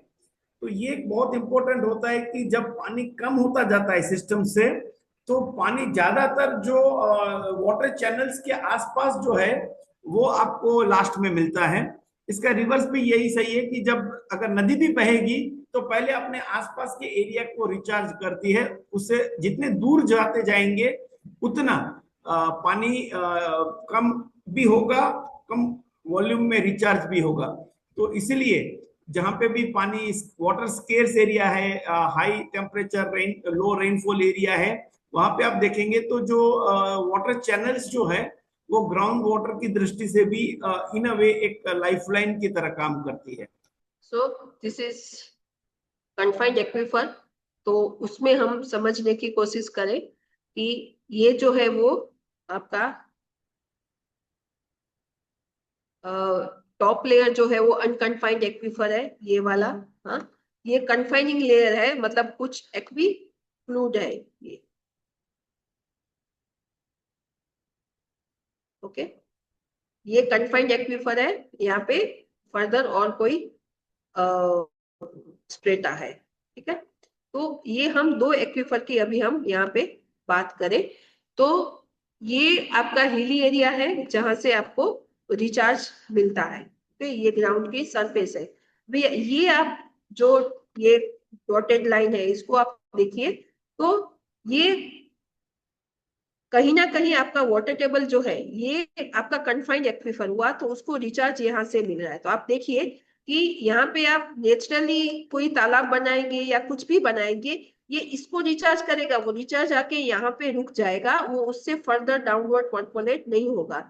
तो इसके लिए ये अनकन्फाइंड एक्वीफर है, इसको आपको यहाँ पे पानी मिल रहा है, इसमें पानी आपको यहाँ पे मिल रहा है, ये एक्चुअली इस एक्वीफर को टैप कर रहा है, ये कन्फाइंड एक्वीफर को टैप कर रहा है। ओके, तो अनकन्फाइंड एक्वीफर है उसका जो वाटर टेबल है तो वो आपका यहाँ पे रहेगा, ये कहीं ना कहीं आपका ये जो तालाब है ये भी इसको कहीं ना कहीं रिचार्ज कर रहा है, ठीक है ना। तो सॉरी, ये वाटर टेबल है, ये जो वाटर टेबल क्या बोलते हैं अनकन्फाइंड में है, तो यहाँ पे डिस्चार्ज हो रहा है, ठीक है। तो अनकन्फाइंड का जो रिचार्ज एरिया वो यहाँ पे भी है, और यहाँ पे भी जो बारिश गिरेगी वो भी नेचुरली इसको रिचार्ज करेगी, लेकिन कन्फाइंड एरिया है उसका रिचार्ज एरिया दूर है।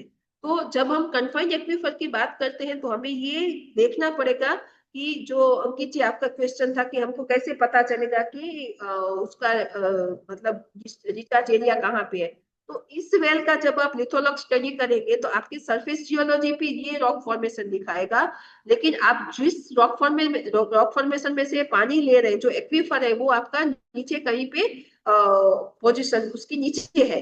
तो ये जो रॉक फॉर्मेशन है वो सरफेस पे कहाँ एक्सपोज होता है वो हमें देखना है। तो नेचुरली जो रिचार्ज है वो यहाँ से उसको मिलता होगा। तो आप देखिए यहाँ पे जब हम आए तो इसका हाइड्रोस्टेटिक प्रेशर, एटमॉस्फेरिक प्रेशर जो है वो यहाँ पे ग्राउंड लेवल से ऊपर पानी इसको लेके आया। ये जो पिजोमेट्रिक सरफेस है, ये जो है वो पोटेंशियोमेट्रिक बोलो या पिजोमेट्रिक जो भी बोलो, तो ये पिजोमेट्रिक सरफेस है। लेकिन यहाँ पे जब आए तो वापस इसका वाटर टेबल मतलब पिजोमेट्रिक सरफेस जो है वो ग्राउंड लेवल से नीचे है। तो इस तरीके से हमें देखना पड़ेगा कि कभी कभी जो ये अनकन्फाइंड एक्वीफर है उसका अपवर्ड एरिया जो है वो भी इसका रिचार्ज एरिया हो सकता है, वो खुद उसका रिचार्ज एरिया हो सकता है। लेकिन कन्फाइंड एक्वीफर को हमको कहीं ना कहीं बेल का लॉग्स लेके मतलब वो सरफेस प्रोफाइल ड्रॉ करनी पड़ेगी, और जहां पे वो सरफेस पे एक्सपोज्ड होता है वो उसका रिचार्ज एरिया बनेगा। यहाँ पे अगर हमको रिचार्ज करना है इसी जगह पे, तो हमें कहीं ना कहीं पानी को यहाँ तक लेके आना पड़ेगा आर्टिफिशियली, तब जाके ये पानी यहाँ पे इसको रिचार्ज करेगा। ठीक है, तो ये जो डायग्राम है ये हुआ आपका कन्फाइंड एक्वीफर में कैसे रिचार्ज एरिया को हमको आइडेंटिफाई करना है। और जब भी हम कन्फाइंड और अनकन्फाइंड एक्वीफर के वाटर लेवल्स को देखो तो वो दोनों अलग होंगे। तो इसीलिए जब कोई मैप्स भी हम जनरेट करते हैं तो जैसे सेलो वाटर लेवल को हम डीप वाटर लेवल्स के साथ मर्ज नहीं करते। जब हम वाटर लेवल्स के मैप्स बनाते हैं तो कोई एक ही एरिया में सेलो एक्वीफर भी है, डीप एक्वीफर भी है, तो दोनों के मैप्स अलग बनते हैं। वैसे ही दोनों का वाटर टेबल भी अलग होता है। सेजिना बेग आप थोड़ा एक ट्यूबवेल ड्रॉ कीजिए सी की लेफ्ट में, और उसको हम डी नाम दे देते हैं। हाँ, सी की लेफ्ट में आप एक बोरवेल ड्रॉ कर दीजिए, इतना दूर नहीं, थोड़ा, हाँ चलेगा, चलिए फिर भी चलेगा, हाँ, और उसको हम डी दे देते हैं। तो बेसिकली कई बार ये होता है कि जो डीपर एक्वीफर जो है उसका रिचार्ज किस तरफ से आता होगा वो देखना होता है। तो कई बार हमें डीप जो ट्यूबवेल्स होती है या इवन डीपर वेल होते हैं उसके स्टडी करते हैं। तो बेसिकली देखिए आप सी और डी में आप देखिए तो आपको पता चलता है कि आपका जो एक्वीफर जो है वो कहाँ किस डेप्थ पे आता है, और उसका डी का देखिए एक्वीफर किस डेप्थ पे आता है। तो इससे पता चलता है कि एक्वीफर जो है हमारा किस तरफ शेलो हो रहा है, अब किस तरफ ग्राउंड की नजदीक आ रहा है। तो उससे हमें पता चलता है, उस डायरेक्शन में जब हम आगे ट्रेस करते हैं तो कहीं ना कहीं उसका हमें सरफेशियल एक्सपोजर मिलता है। वो सरफेशियल एक्सपोजर पे जब बारिश गिरती है वही बारिश जो है वो कन्फाइंड एक्वीफर को रिचार्ज करती है। इसलिए वेल स्टडी जो है वो एक बहुत ही important aspect in many way है। एक one of the example is this way कि आप इसको इस तरह से यूटिलाइज कर सकते हैं जानकारी को to trace the exposure area of the aquifer. अभी एक्वीफर टाइप्स में आपने शायद पर्च्ड एक्वीफर के बारे में मतलब समझा होगा। ये एक्चुअली पर्च्ड एक्वीफर ऐसा है कि जो भी रॉक फॉर्मेशंस है, नॉर्मली ये एक रॉक फॉर्मेशन है, एक रॉक टाइप है 1 और ये 2, okay. During the deposition of this rock formation वहां पे कुछ ऐसा मटेरियल मतलब ऐसा कोई डिपोजिशन हुआ है कि जो इसकी कैरेक्टरिस्टिक और इसकी कैरेक्टरिस्टिक है, और वो एक लेंस टाइप में उसका एक embedded in this rock formation वो मतलब आ गया है। और इसकी प्रॉपर्टीज जो है वो भी एक्वीफर की तरह ही वो बिहेव करता है। तो क्या होगा कि इसमें जो पानी मिलेगा उसको हम बोलते हैं, मतलब इस एक्वीफर को बोलते हैं पर्च्ड एक्वीफर। वो बहुत स्मॉल स्केल का होता है और स्मॉल एरिया में होता है। उसकी जो वाटर स्टोरेज मतलब वाटर यील्ड वो भी कम होता है। लेकिन जब हम जब हम पंचर करते हैं तो क्या होगा कि इसका जो पानी है वो एक्सट्रैक्ट होगा। वो एक टाइम पे ये प्रेशर में ही पड़ा है पानी, तो वो पानी यहाँ से थोड़ा वाटर टेबल ऊपर आ जाएगा। अनकन्फाइंड एक्वीफर है उसका वाटर टेबल अलग है यहाँ पे, और इसका वाटर टेबल अलग है। डेफिनेटली ये शॉर्ट ड्यूरेशन का एक्वीफर होता है, क्योंकि उसका डायमेंशन मतलब उसका अकरेंस, जो उसकी डेप्थ और थिकनेस और जो उसका डिस्ट्रीब्यूट मतलब विड्थ है वो बहुत कम है, बहुत स्मॉल स्केल का एक्वीफर है। और ये जल्दी डिप्लीट होके ओवर पंपिंग होने के बाद डिप्लीशन जल्दी हो जाता है, वो ड्राई हो जाता है। तो अभी आप बताइए कि इसका रिचार्ज एरिया कहाँ पे होगा in this condition.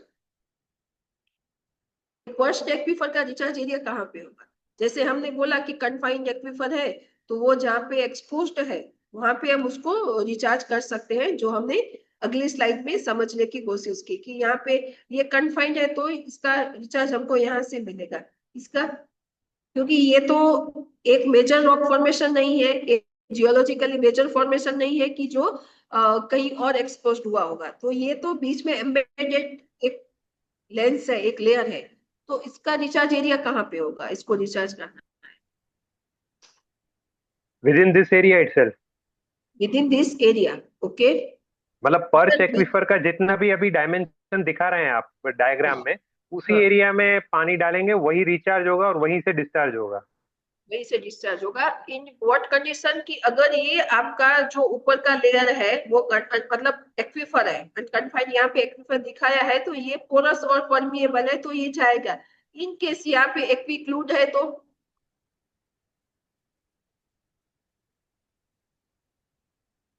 In case ये आपका सिचुएशन है, ये आपका अनकन्फाइंड एक्वीफर नहीं है, मतलब ये एक्वीफर ही नहीं है, आपका क्ले है, और क्ले के बीच में आपको ऐसा सैंड का लेयर मिल रहा है। ठीक है, तो उसमें से आप पानी ले रहे हैं, तो इन दिस कंडीशन आपका रिचार्ज एरिया क्या होगा?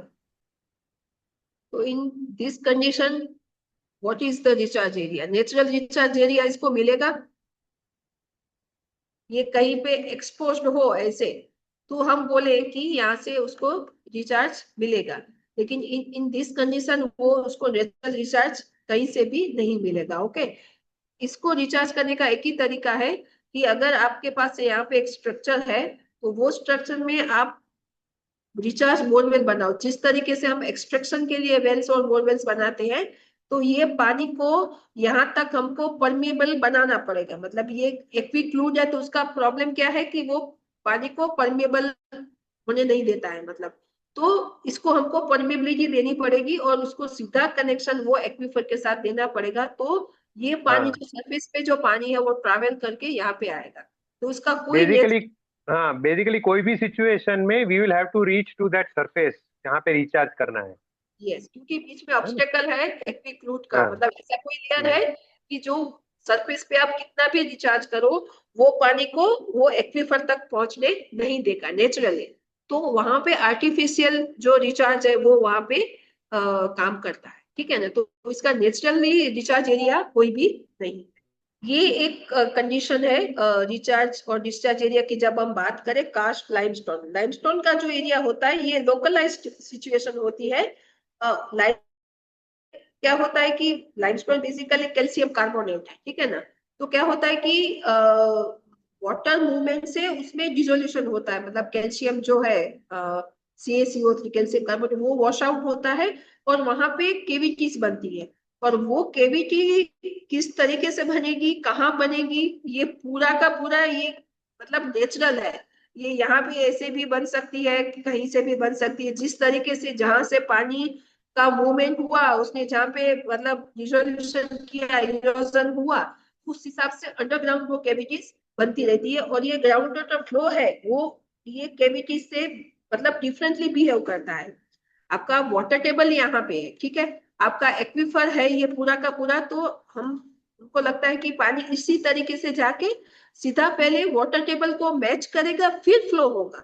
लेकिन जब हम कास्ट लाइमस्टोन की बात करते हैं तो इस तरीके से मतलब अंडरग्राउंड एक नदी की तरह बना देता है कि आसपास में क्या है उससे कुछ फर्क नहीं पड़ता, वो थ्रू दिस कैविटी। हाँ, जहां पे वो वाटर टेबल को वो कैविटी मिली तो ये पानी एक्वीफर में डालेगा, लेकिन सीधा यहाँ से पानी जो है वो रिचार्ज होके वो वाटर टेबल तक नहीं जाएगा। तो ये जो अबव द वाटर टेबल है, ये केविटी जो है एयर फील्ड है, और वो डाउन हिल जो सरफेस का जो ग्रेडियंट है, मतलब इसके केविटी के फ्लोर का जो ग्रेडियंट है उसको फ्लो करते हुए ये जाएगा। तो ये कास्ट लाइमस्टोन की जो टोपोग्राफी जहाँ पे होती है, जहाँ पे सब सरफेस केविटीज यहाँ पे जो मैप कर सकते हैं, तो यहाँ पे ये सिचुएशन ज्यादा देखने को मिलती है।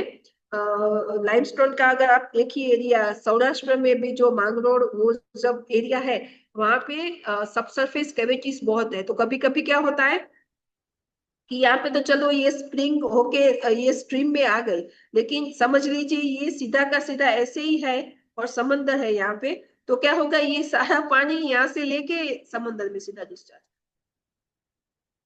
ओके, सो कभी ये भी होता है कि जब ये एक तरीके का सी वाटर इंग्रेस को कंट्रोल करने की मैकेनिज्म है, अगर ये पानी खाली हो गया, रिचार्ज इसका ऊपर से कहीं से ब्लॉक हो गया यहाँ से, तो यही कैविटी जो है इसमें सी वाटर बढ़ जाएगा, वो एक्वीफर को धीरे धीरे मतलब सलाइन बना देगा। तो जब हम लाइमस्टोन एरिया में काम करते हैं, तो अगर वहां पे कास्ट टोपोग्राफी है, तो इस टाइप की सिचुएशन क्रिएट हो सकती है। तो वहां पे पोरोसिटी जो है, ये पोरोसिटी ही है, लेकिन ये लार्ज स्केल में पार्टिकल्स के बीच में बनी हुई नहीं है, ये पूरा का पूरा एक चैनल क्रिएट कर देती है। तो ये सेकेंडरी पोरोसिटी लाइमस्टोन के एक्वीफर में अगर हम कोई काम करते हैं, तो उसको मैप करना, स्टडी करना जरूरी है कि वहां पे है कि नहीं है, और अगर है तो फिर उसका कहीं ना कहीं थ्रू वेल लिथोलॉग ही हम इसको मैप कर सकते हैं कि पानी कहाँ जाएगा। ये पूरे वाटर सेट की वाटर सेट अगर हम स्टैंडर्ड लेते हैं, तो उसमें एक्सप्लेन करने की कोशिश की है कि ये आपका हिली टेरेन है, तो उसमें से जो आपका रिचार्ज जो है वो ग्रीन एरो से दिखाया है, ब्लू एरो से आपका डायरेक्शन ऑफ वाटर मूवमेंट है कि ये सरफेस से मूवमेंट है, ये सब सरफेस मूवमेंट इस तरीके से है, और रेड जो है वो आपका डिस्चार्ज दिखाया है। तो ये जस्ट एक कॉन्सेप्चुअल डायग्राम है कि किस तरीके से एक वाटर सेट में हम सारी इकोसिस्टम को दिखाते हुए रिचार्ज और डिस्चार्ज एरिया के बारे में समझे। ये एक कच्छ का, बाकी के डायग्राम्स थे, लेकिन ये की एक्चुअल जो सिचुएशन है उसकी इंफॉर्मेशन मैंने ये थ्रू दिस डायग्राम बनाई है कि इसमें आप देखो तो ये अलग अलग कलर है, वो अलग अलग रॉक फॉर्मेशन है। ये एक रॉक फॉर्मेशन है, ये दूसरा है, ये तीसरा है, ये फोर्थ, और ये फिफ्थ, ठीक है। और ऊपर एक वाटर सेट देखो, तो कच्छ के सारे वाटर सेट जो है साउथ के, वो इसी फॉर्मेशन से पास होते हैं, क्योंकि कच्छ की जो जमीन बनी है वो ईस्ट वेस्ट है और वाटर सेट नॉर्थ साउथ है। ओके, तो एक ही वाटर सेट में आपको ये 5 तरीके के रॉक फॉर्मेशन देखने को मिलेंगे। उसमें से ये जो है वो सैंडस्टोन है, ये वाला बहुत अच्छा एक्वीफर है, ये बेसाल्ट है, ये एक्वीफर नहीं ही है, ये वापस एक्वीफर है, ये सैंडस्टोन है, ठीक है ना। तो होता क्या है कि यहाँ पे आप देखो, यहाँ पे कोस्ट आ गया, तो ये एल्यूवियम है, तो ये एक्वीफर है, और उसके नीचे ये सैंडस्टोन है, ये भी एक्वीफर है। तो होगा क्या कि एल्यूवियम में जो वेल्स है, एल्यूवियम में ही अगर वेल्स है, तो ये भी फ्रीएटिक है, अनकन्फाइंड है, और ये सैंडस्टोन में है वो भी अनकन्फाइंड है। क्यों? कि ऊपर का जो स्ट्रेटा, रॉक फॉर्मेशन चेंज हो रहे हैं, लेकिन ऊपर का स्ट्रेटा भी है, एक्वीफर की प्रॉपर्टीज है, तो वो सरफेस से पानी रिचार्ज यहाँ पे डायरेक्टली होगा। लेकिन ये सैंडस्टोन की हम बात करें, तो यहाँ पे जब हम उसको उसमें बेल बनाएंगे, तो ये अनकन्फाइंड सिचुएशन है। लेकिन होता क्या है कि ये सैंडस्टोन के ऊपर फिर बेसाल्टिक लावा फ्लो हुआ है, तो बेसाल्ट के नीचे हमको वापस सैंडस्टोन ही मिलता है। तो कच्छ के एरिया में, कुछ एरिया में एकदम से जब हम सरफेस पे ट्रैवल करो आप, तो ये आपका सैंडस्टोन खत्म हुआ और जैसे बेसाल्ट चालू हुआ ना, तो ऐसे कुछ एरियाज में क्या हो रहा है कि ये लोग, क्योंकि सैंडस्टोन बहुत ही फुल एक्वीफर है, कच्छ का पोटेंशियल एक्वीफर है, और इवन सैंडस्टोन आप वर्ल्ड वाइड देखो ना, तो बहुत ही अच्छा एक्वीफर है, सैंडस्टोन में बहुत अच्छा ग्राउंड वाटर मिलता है। तो यहाँ पे फार्मर्स क्या करते हैं, ये बेसाल्ट को तोड़ के सैंडस्टोन में से पानी निकालते हैं। तो अभी यहाँ का जो ये सैंडस्टोन है, ये किस सिचुएशन में आ गया, यहाँ पे अनकन्फाइंड है, लेकिन यहाँ पे वो कन्फाइंड सिचुएशन में आ गया। तो होगा क्या कि इसका रिचार्ज और डिस्चार्ज एरिया एक ही है, लेकिन ये जो है वो कंप्लीटली सैंडस्टोन का डिस्चार्ज एरिया है और इसको रिचार्ज यहाँ से मिलता है। तो इस एरिया में कहीं पे ये भी देखने को मिलता है कि यहाँ पे अगर ज्यादा एक्सट्रैक्शन होता है तो वाटर टेबल यहाँ का डाउन। तो आपने जो वो सबसरफेस जो वाटर फ्लोस की जो हमने बात की ना कि कौन सा रिचार्ज एरिया हो सकता है कि उससे हमको कैसे पता चले, तो जब यहाँ से एक्सट्रैक्शन बढ़ता है इस एरिया से कन्फाइनिंग सिचुएशन से, तो ऊपर का जो एरिया है अनकन्फाइंड सिचुएशन का वाटर टेबल डाउन जाता है। क्यों?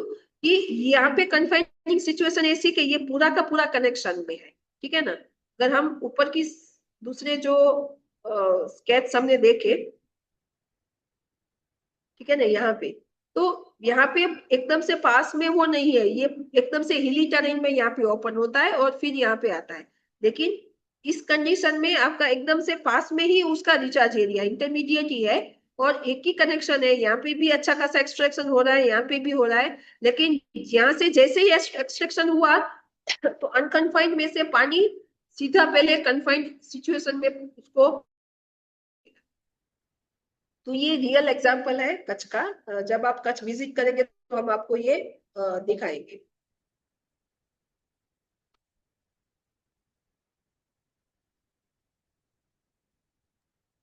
मैडम ये कौन से एरिया का ये सेक्शन है, प्लान है ये?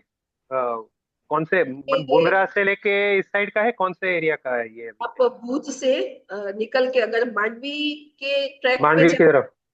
वो भी अच्छा। मिलेगा। आप क्या बोलते हैं मुंद्रा की तरफ जाओ तो भी मिलेगा, क्योंकि कच्छ की सिचुएशन कैसी है कि ये आपका भुज फॉर्मेशन है, ठीक है ना।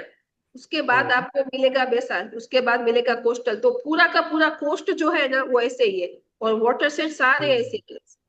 तो आप भुज अच्छा। से मुंद्रा जाओ, भुज से मांडवी जाओ, भुज से अंजार की तरफ जाओ, यही रॉक फॉर्मेशन को क्रॉस करते हुए जाते हैं। तो यहाँ पे भी बेसाल्ट है एकदम से पास में। बाकी तो फिर बेसाल्ट की थिकनेस बहुत ज्यादा है, मतलब 1000 फीट 2000 फीट, तो वो फिर वायबल नहीं है फार्मर्स के लिए। तो लेकिन एकदम से मतलब जस्ट सैंडस्टोन क्रॉस किया है और 1-2 किलोमीटर का 3 किलोमीटर का एरिया है, तो वहां पे थिकनेस इतनी नहीं होती है, 500-600 फुट 700 फुट को उसको कट करके सैंडस्टोन में से पानी लेते हैं और वो कन्फाइंड सिचुएशन में, तो वाटर टेबल पिजोमेट्रिक सरफेस से ऊपर आ जाता है। तो आपका ये जो चेंज है वो नॉर्थ जैसे लखपत से ऊपर जाते हैं और रण की तरफ जाते हैं तो ये चेंज हो जाएगा, ये पूरा formation will change? South to north formation भी चेंज हो जाएगा और जो सब सरफेस का जो स्लोप है वो भी चेंज हो जाएगा। वो भी चेंज हो रहा है, ठीक है। सेजिना बेन, यस।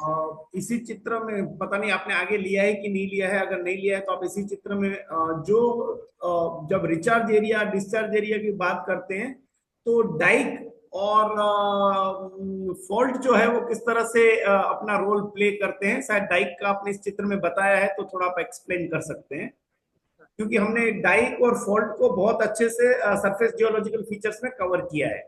ओके, तो डाइक आपने पूनम जी का आई थिंक लेक्चर था, उनमें अच्छे से उनको उसमें समझाया था कि जब वॉल्केनिक इरप्शन होता है, लावा जब बाहर आता है तो क्या होता है कि ये एक कोई जगह से बाहर आया, ठीक है ना, तो ड्यूरिंग दिस फेस जो एग्जिस्टिंग रॉक फॉर्मेशन है उसके फ्रैक्चर्स में ये लावा जाके वहां पे जम जाता है और डाइक वो करता है, ओके, डाइक बनती है और ये बहुत डीपर लेवल से आता है। तो समझ लीजिए ये सैंडस्टोन है, उसमें ये डाइक जा रही है।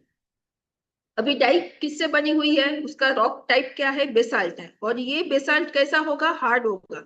हाँ, का वेदरिंग हुआ होगा कि ये इसकी अगर डेप्थ देखे तो ये थोड़े ही एरिया में उसका वेदरिंग हुआ होगा, मतलब एकदम सेलो में, और ये लीनियर फीचर है, उसको लिनियरमेंट बोलते हैं। तो उसके टॉप मोस्ट पार्ट में होगा, उसमें वेदरिंग होगा, लेकिन डाउनवर्ड जो है वो एकदम सॉलिड कॉम्पैक्ट बेसाल्ट होगा वो। तो जब हम यहाँ पे रिचार्ज की एक्टिविटी करते हैं तो पानी रिचार्ज हो गए, यहाँ से आगे नहीं जाएगा, यहाँ पे अटक जाएगा, क्योंकि यहाँ पे हमने कन्फाइंड एक्वीफर में जो देखा वो क्या था, उसका हॉरिजॉन्टल लेयर आ जाता है जो उसकी अपवर्ड टू डाउनवर्ड मूवमेंट को कंट्रोल करता है। ये डाइक है तो ये वर्टिकल बैरियर है, वो हॉरिजॉन्टल बैरियर था, ये वर्टिकल बैरियर है, तो क्या करेगा वो लीनियर जो ग्राउंड वाटर मूवमेंट है उसको कंट्रोल करेगा। तो यहाँ पे कितना भी रिचार्ज करो आपके इस वेल को कोई बेनिफिट नहीं होगा। या फिर आप यहाँ पे कितना रिचार्ज करो, ठीक है, ये तो अपोजिट फ्लो ग्रेडियंट है, लेकिन इसको अब इम्पैक्ट नहीं करेगा। उसका दूसरा एक पहलू है, वो ये है कि यहाँ से आप कितना भी विड्रॉल करो, तो जो मैंने जोन इन्फ्लुएंस की बात की ना, इसके वाटर टेबल में कोई फर्क नहीं आएगा, ठीक है ना।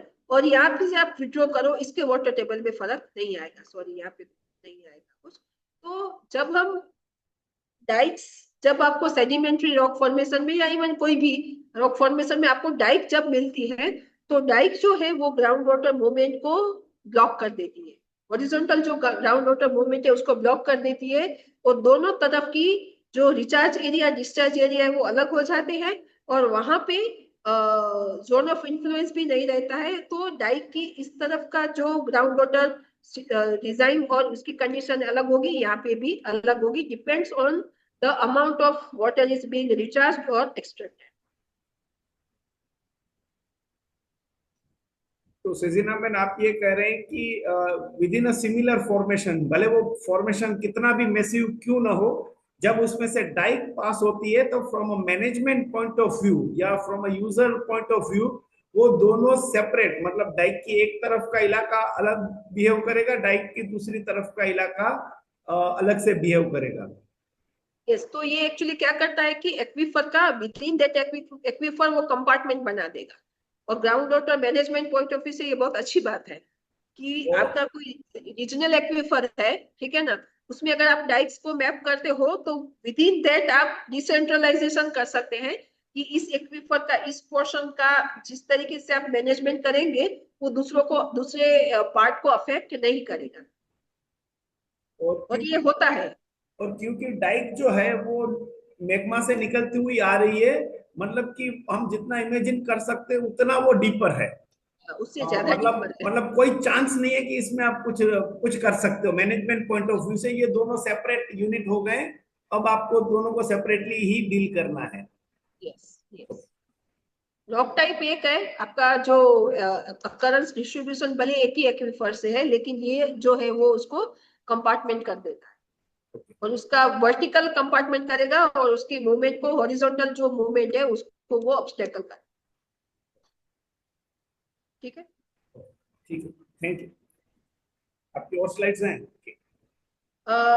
मैंने एक पूरा पोर्शन छूटेगा, मुझे लगता है कि वो हमें नेक्स्ट सेशन में हम उसको फिर कभी कवर कर लेंगे। ये अभी जो है वो सौराष्ट्र की जो सिचुएशन है, जो महेश जी बता रहे थे, ये भी वहां का रियल केस है कि सौराष्ट्र में नॉर्मली क्या है, जो बेसाल्ट है, मतलब यहाँ पे आगे जाएंगे तो बेसाल्टी एक्सपोज होगा, ये बेसाल्टी एक्सपोज होगा। तो बेसाल्ट जो है वो मेजर मतलब जो मेन लैंड जो है वो बेसाल्ट बनाता है। तो बेसाल्ट का जो केमिकल वेदरिंग हुआ उससे लेटेराइट बना, और उसके बाद जो है वो सेडिमेंट्री फॉर्मेशंस, मतलब यहाँ पे लाइमस्टोन बना, फिर ऊपर एल्यूवियम है। लेकिन सबसरफेस आप प्रोफाइल देखो ना इसका,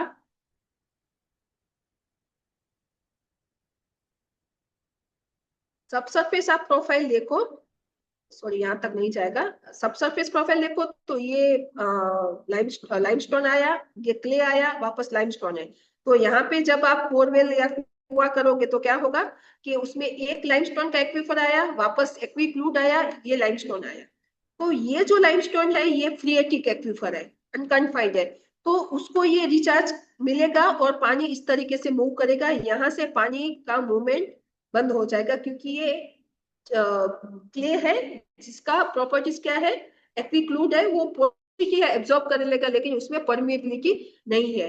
लेकिन ये जो दूसरा जो लेयर है वो वापस एक्वीफर है, लेकिन वो कन्फाइंड सिचुएशन, लाइमस्टोन ही है, एक ही फॉर्मेशन के हैं, लेकिन उसका फॉर्मेशन कैसे हुआ है, ये लाइमस्टोन, वापस क्ले, वापस लाइमस्टोन, वापस क्ले, ये फॉर्मेशन एक ही है। जियोलॉजिकल टर्म में आप देखेंगे तो उसको क्या बोलेंगे, लाइमस्टोन एंड क्ले का इंटरकनेक्टेड स्ट्रेटा, ये उसका रॉक टाइप है। तो लाइमस्टोन मिलेगा, क्ले मिलेगा, लाइमस्टोन मिलेगा, क्ले। तो यहाँ पे जो लाइमस्टोन है उसमें ग्रेन साइज थोड़ी बड़ी है, अदरवाइज लाइमस्टोन जो है उसमें एकदम फाइन ग्रेन होता है, तो उसमें पोरोसिटी है, से उस वजह से उसमें से हमको अच्छा पानी मिलता है। लेकिन ये क्या है कि ये लेयर्स है, जैसे साबरमती का जो डिपोजिशन है अहमदाबाद या नॉर्थ गुजरात में देखो तो उसमें भी ऐसा है कि आपको सैंड और क्ले के लेंसेज मिलेंगे।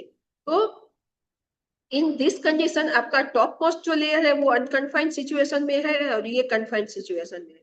तो महेश जी पोरबंदर का एग्जांपल जो दिया वैसा ही ये जो फर्दर वेस्टर्न कोस्ट जो है खंभाड़िया उस एरिया में इस टाइप की सिचुएशन मिलती है। और जब फार्मर यहाँ से पानी एक्सट्रैक्ट करते हैं इस एक्वीफर से, तो होता क्या है कि इसका एक्सट्रैक्शन ज्यादा हो रहा है लेकिन रिचार्ज नहीं हो रहा है, और काफी सारे इंटरवेंशन यहाँ पे रिचार्ज करने के किए गए, लेकिन इस एक्वीफर की हेल्थ पे कोई पॉजिटिव इम्पैक्ट नहीं हुआ।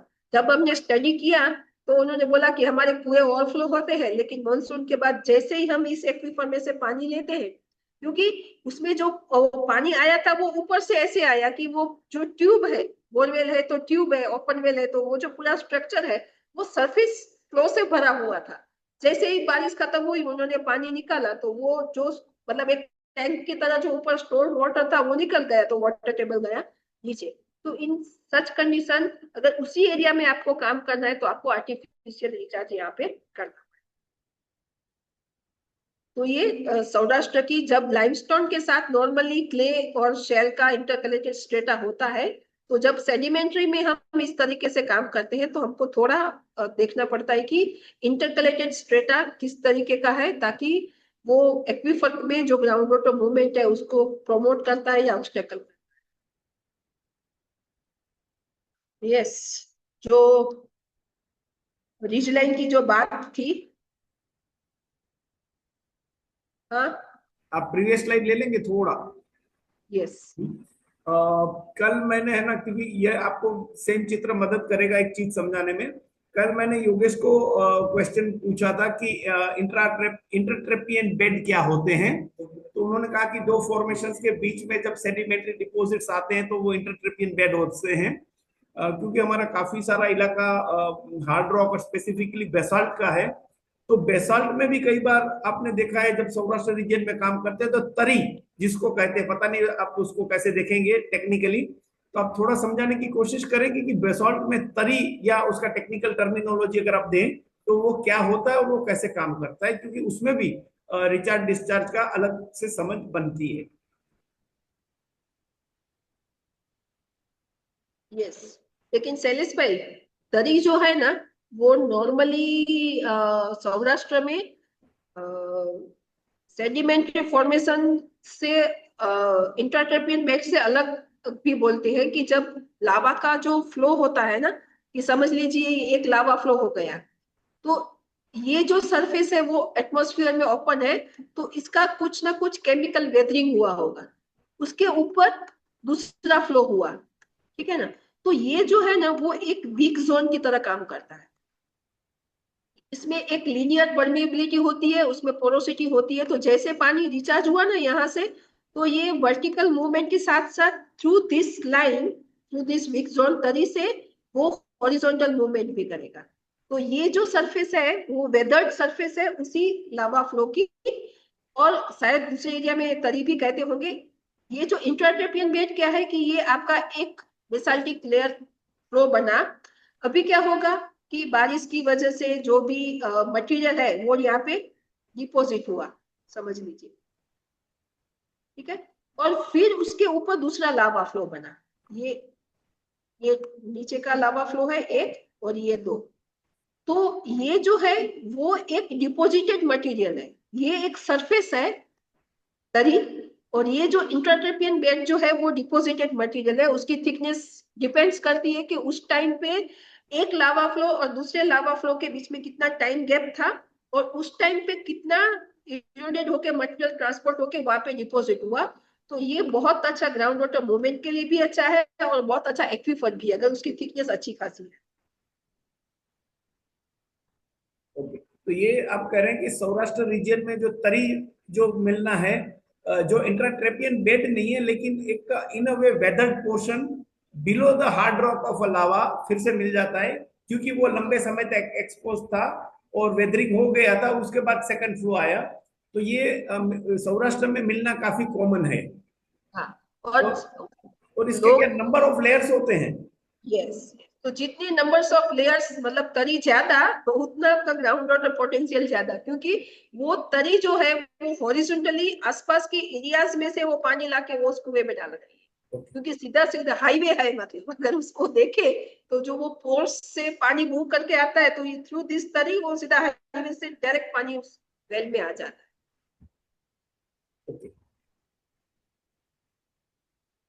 ओके, सो ये जो है कि ये कच्छ का ही एग्जांपल है, कोस्टल एरिया है, मतलब आप उसकी टोपोग्राफी देखो तो ऐसी है, मतलब एकदम से ऐसी, कोई ज्यादा ग्रेडियंट नहीं है, एकदम से फ्लैट एलुवियल प्लेन्स है। अभी यहाँ पे उस एरिया का रिचार्ज और डिस्चार्ज एरिया हम कैसे डिफाइन करेंगे? तो ये एक्चुअली हमने ड्रिंकिंग वाटर सोर्स को प्रोटेक्ट करने के लिए किया था कि वो ड्रिंकिंग वाटर का बोरवेल है, उसके आसपास का कितने एरिया को हमको प्रोटेक्ट करना है मैनेजमेंट पॉइंट ऑफ व्यू से, जोन ऑफ इन्फ्लुएंस क्या है वो दिखाने के लिए। लेकिन यहाँ पे अगर उसका दूसरा आउटकम देखें तो हमको इसमें से पता चलता है कि रिचार्ज और डिस्चार्ज एरिया क्या है।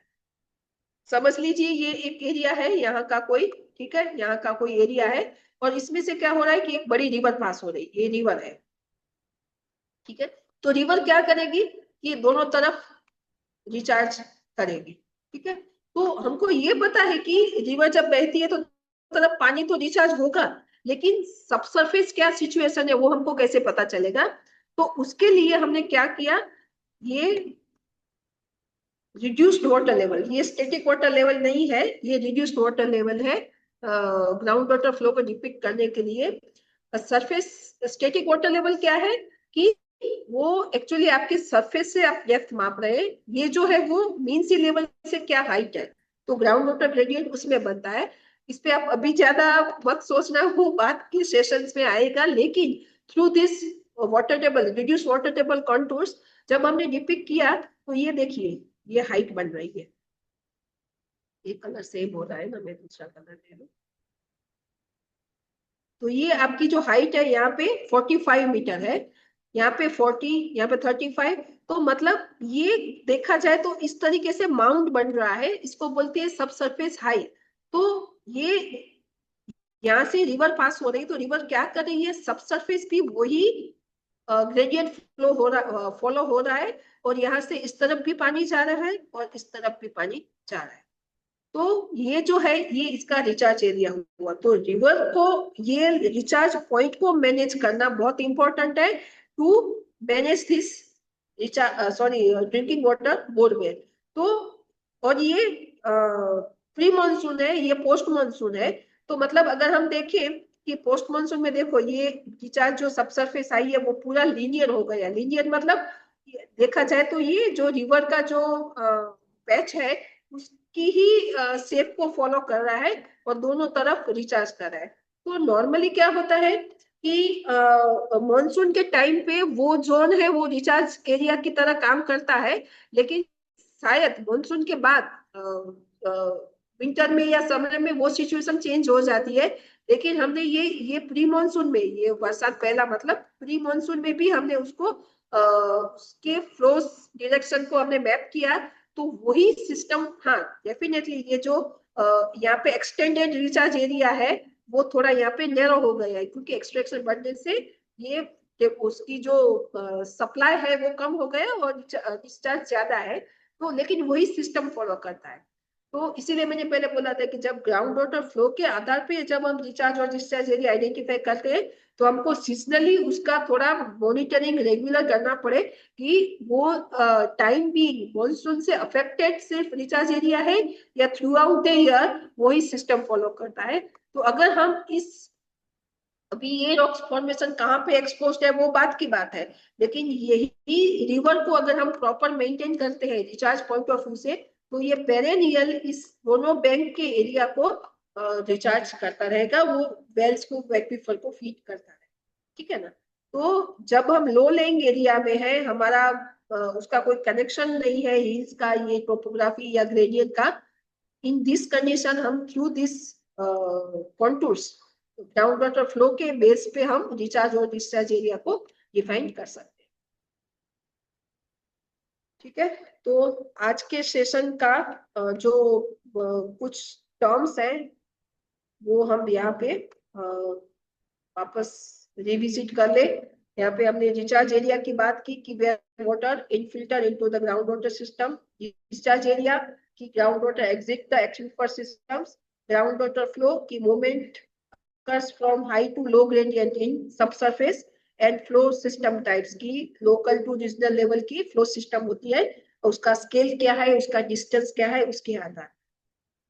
तो यहाँ पे जो हमारा रिचार्ज और डिस्चार्ज एरिया क्या है, अलग अलग टाइप ऑफ एक्वीफर में, अलग अलग रॉक पोजीशन में क्या, वाटर शेड में या लोकली क्या होगा, उस पे हमने समझा। ये जो है वो रिचार्ज और डिस्चार्ज एरिया को कैसे आइडेंटिफाई करना है उसका है पूरा, लेकिन ये बहुत लंबा है, मैं स्लाइड्स थ्रू कर दूं तो वो शायद अभी हम नहीं ले पाएंगे।